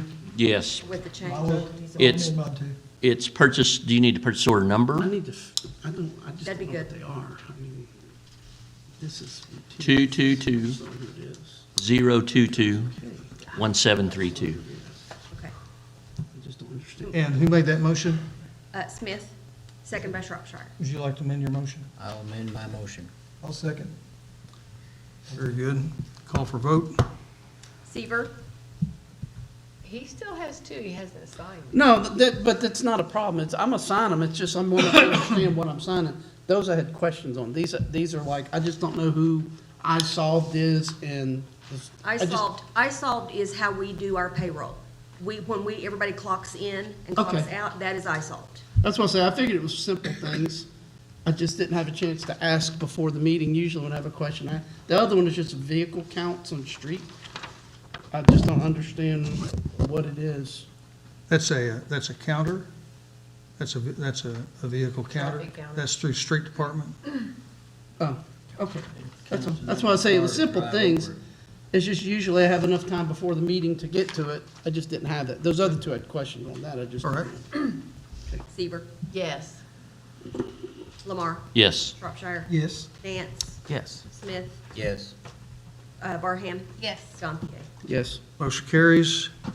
Item E, approve October 2022 appropriations request. I don't really need, I guess, Got to now, go ahead, make a motion. Make a motion. no. I mean, I don't understand why those had to be taken out separate, because all I had to do was have a question on the discussion of the consent agenda. But my question is, what are those? Because I don't see anything in the packet. What is the approved October, what is it, the appropriations request? I don't understand what that is. Would you send it down? What's on the agenda? All he has is the agenda. All he has We is don't the have a agenda. packet item for that. Okay, it's not a packet item. Those are the appropriations from sales tax revenues that come in, and they're appropriated to the different, Every single To the different thing departments. that gets Yeah. money put into it, this. Use tax, all that, yeah. Yeah. Okay. And it has to go to and so, county. and so that definition is appropriations. Okay, that's all I wanted to know. I didn't know what it was because it wasn't in the packet. So, but to explain, Terry, the reason why is you're not allowed to discuss it at all or ask questions about it unless it's pulled off. That's why he had to pull off E and F, is so that you could ask that question. Okay. We'll have to, It's a formality. Okay, so then I make the motion that we approve E and F. we need to do them separately. So motion to approve E, Lamar, is there a second? Second. Second, Nance. Call for vote. Lamar, Yes. Shropshire, Yes. Nance. Yes. Smith, Yes. Barham, Yes. Gantier. Yes. Seaver. Yes. Item F, approve November 2022 appropriations request. So move. Second. Lamar, Nance, call for vote. Shropshire, Yes. Nance. Yes. Smith, Yes. Barham, Yes. Gantier, Yes. Seaver, Yes. Lamar. Yes. Item J, discuss possible action regarding approval to appoint Douglas Allen Davis as MESTA Board Trustee number 10. Is there a motion? Motion. Second. Motion Shropshire, second Smith. I asked this to be pulled because I've tried to find out who this is. I've asked people. We didn't have any kind of a resume or anything. I don't know this person. This is a recommendation from a recommending board, and the recommending board is the MESTA Board.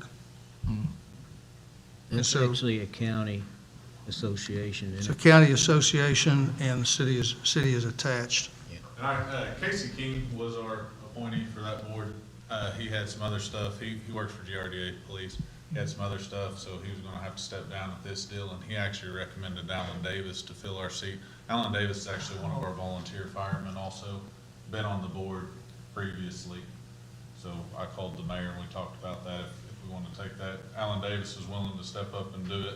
I know who he is. Uh, I didn't even read the middle Yeah. name. I saw Douglas. So I just, like I said, Yeah, it I was don't know unknown, Douglas and everybody I asked, nobody knew who he was. So, Yeah. I know who so Alan the, Davis is. is it the city or the fire department that gets to appoint? The city gets to The board. appoint a member Okay. to it. If I ever have any say, somebody in emergency service is always good to have on those boards. Right. Just Okay. because Casey was good for us because he'd come by and, he Okay. works with GRDA, so response times, equipment and stuff like that, they're just on those boards, but. I just think that Chris brought up a good point, because it's just like in the state it's just like on state boards, city boards, county boards. If a governing body is gonna recommend somebody to a board, you should at least know something about them.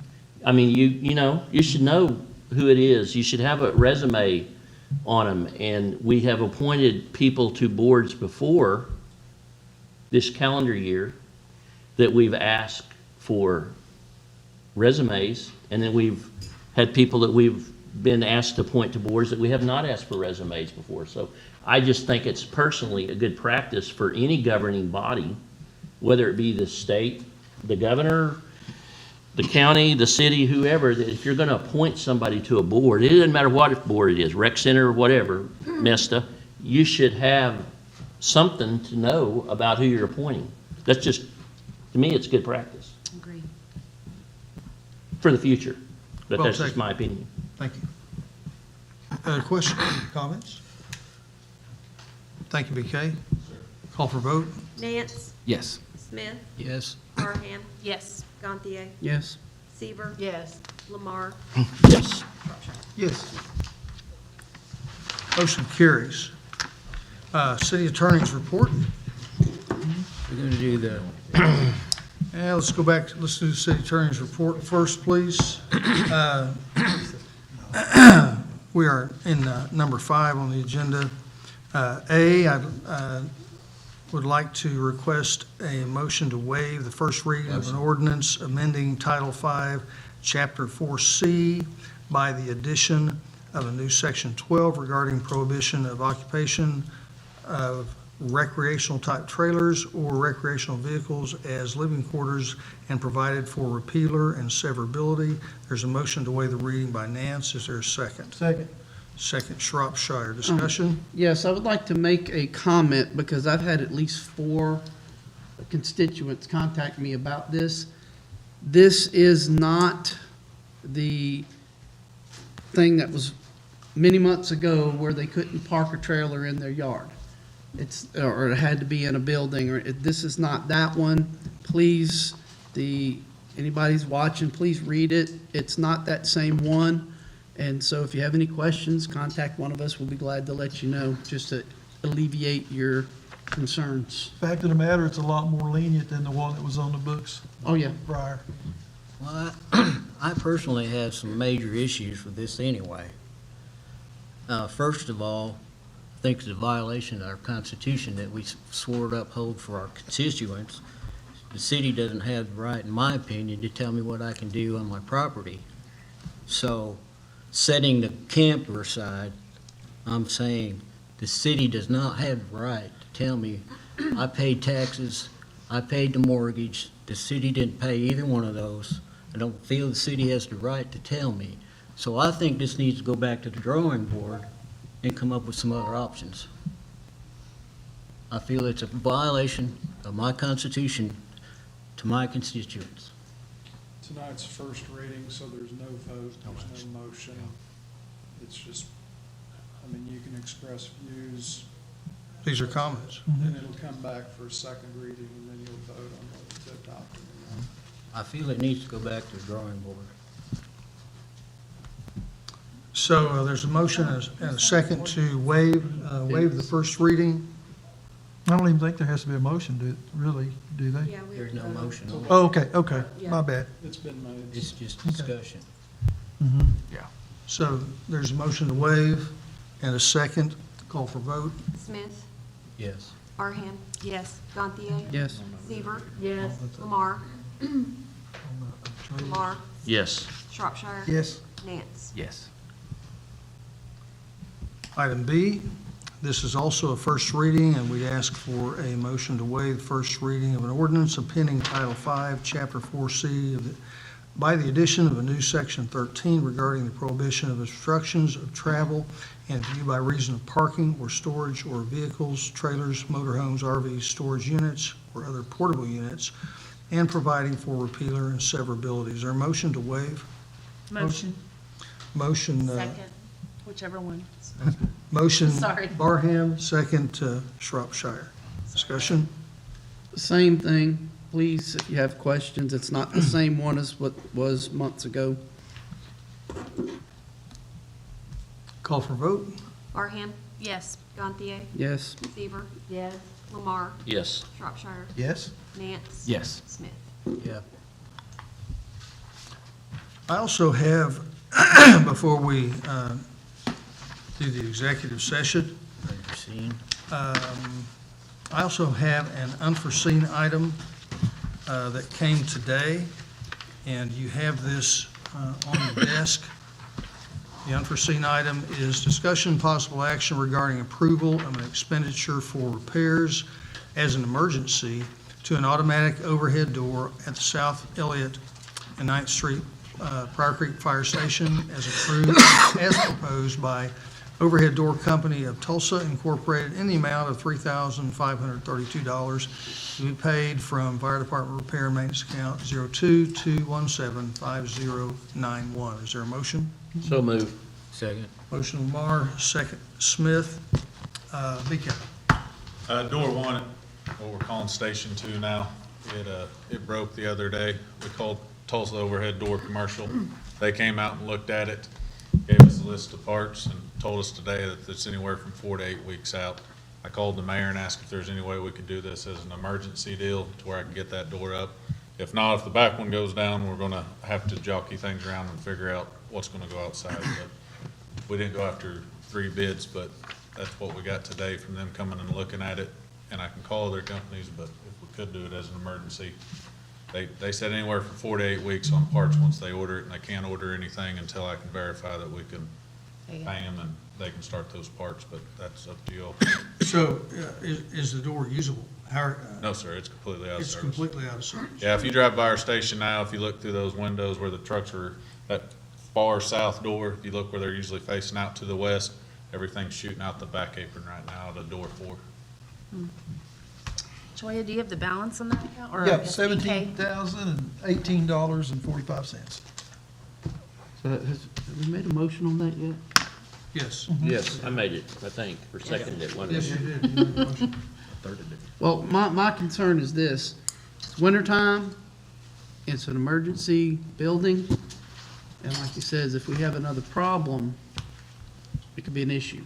It could affect the functionality of the, We had it happen one time where we had 2 doors back to back go down, but it was July, so we were good to go. But with all of our trucks having water in them right now, it's Yeah. pretty, but we roll that dice that, it can snap off cold.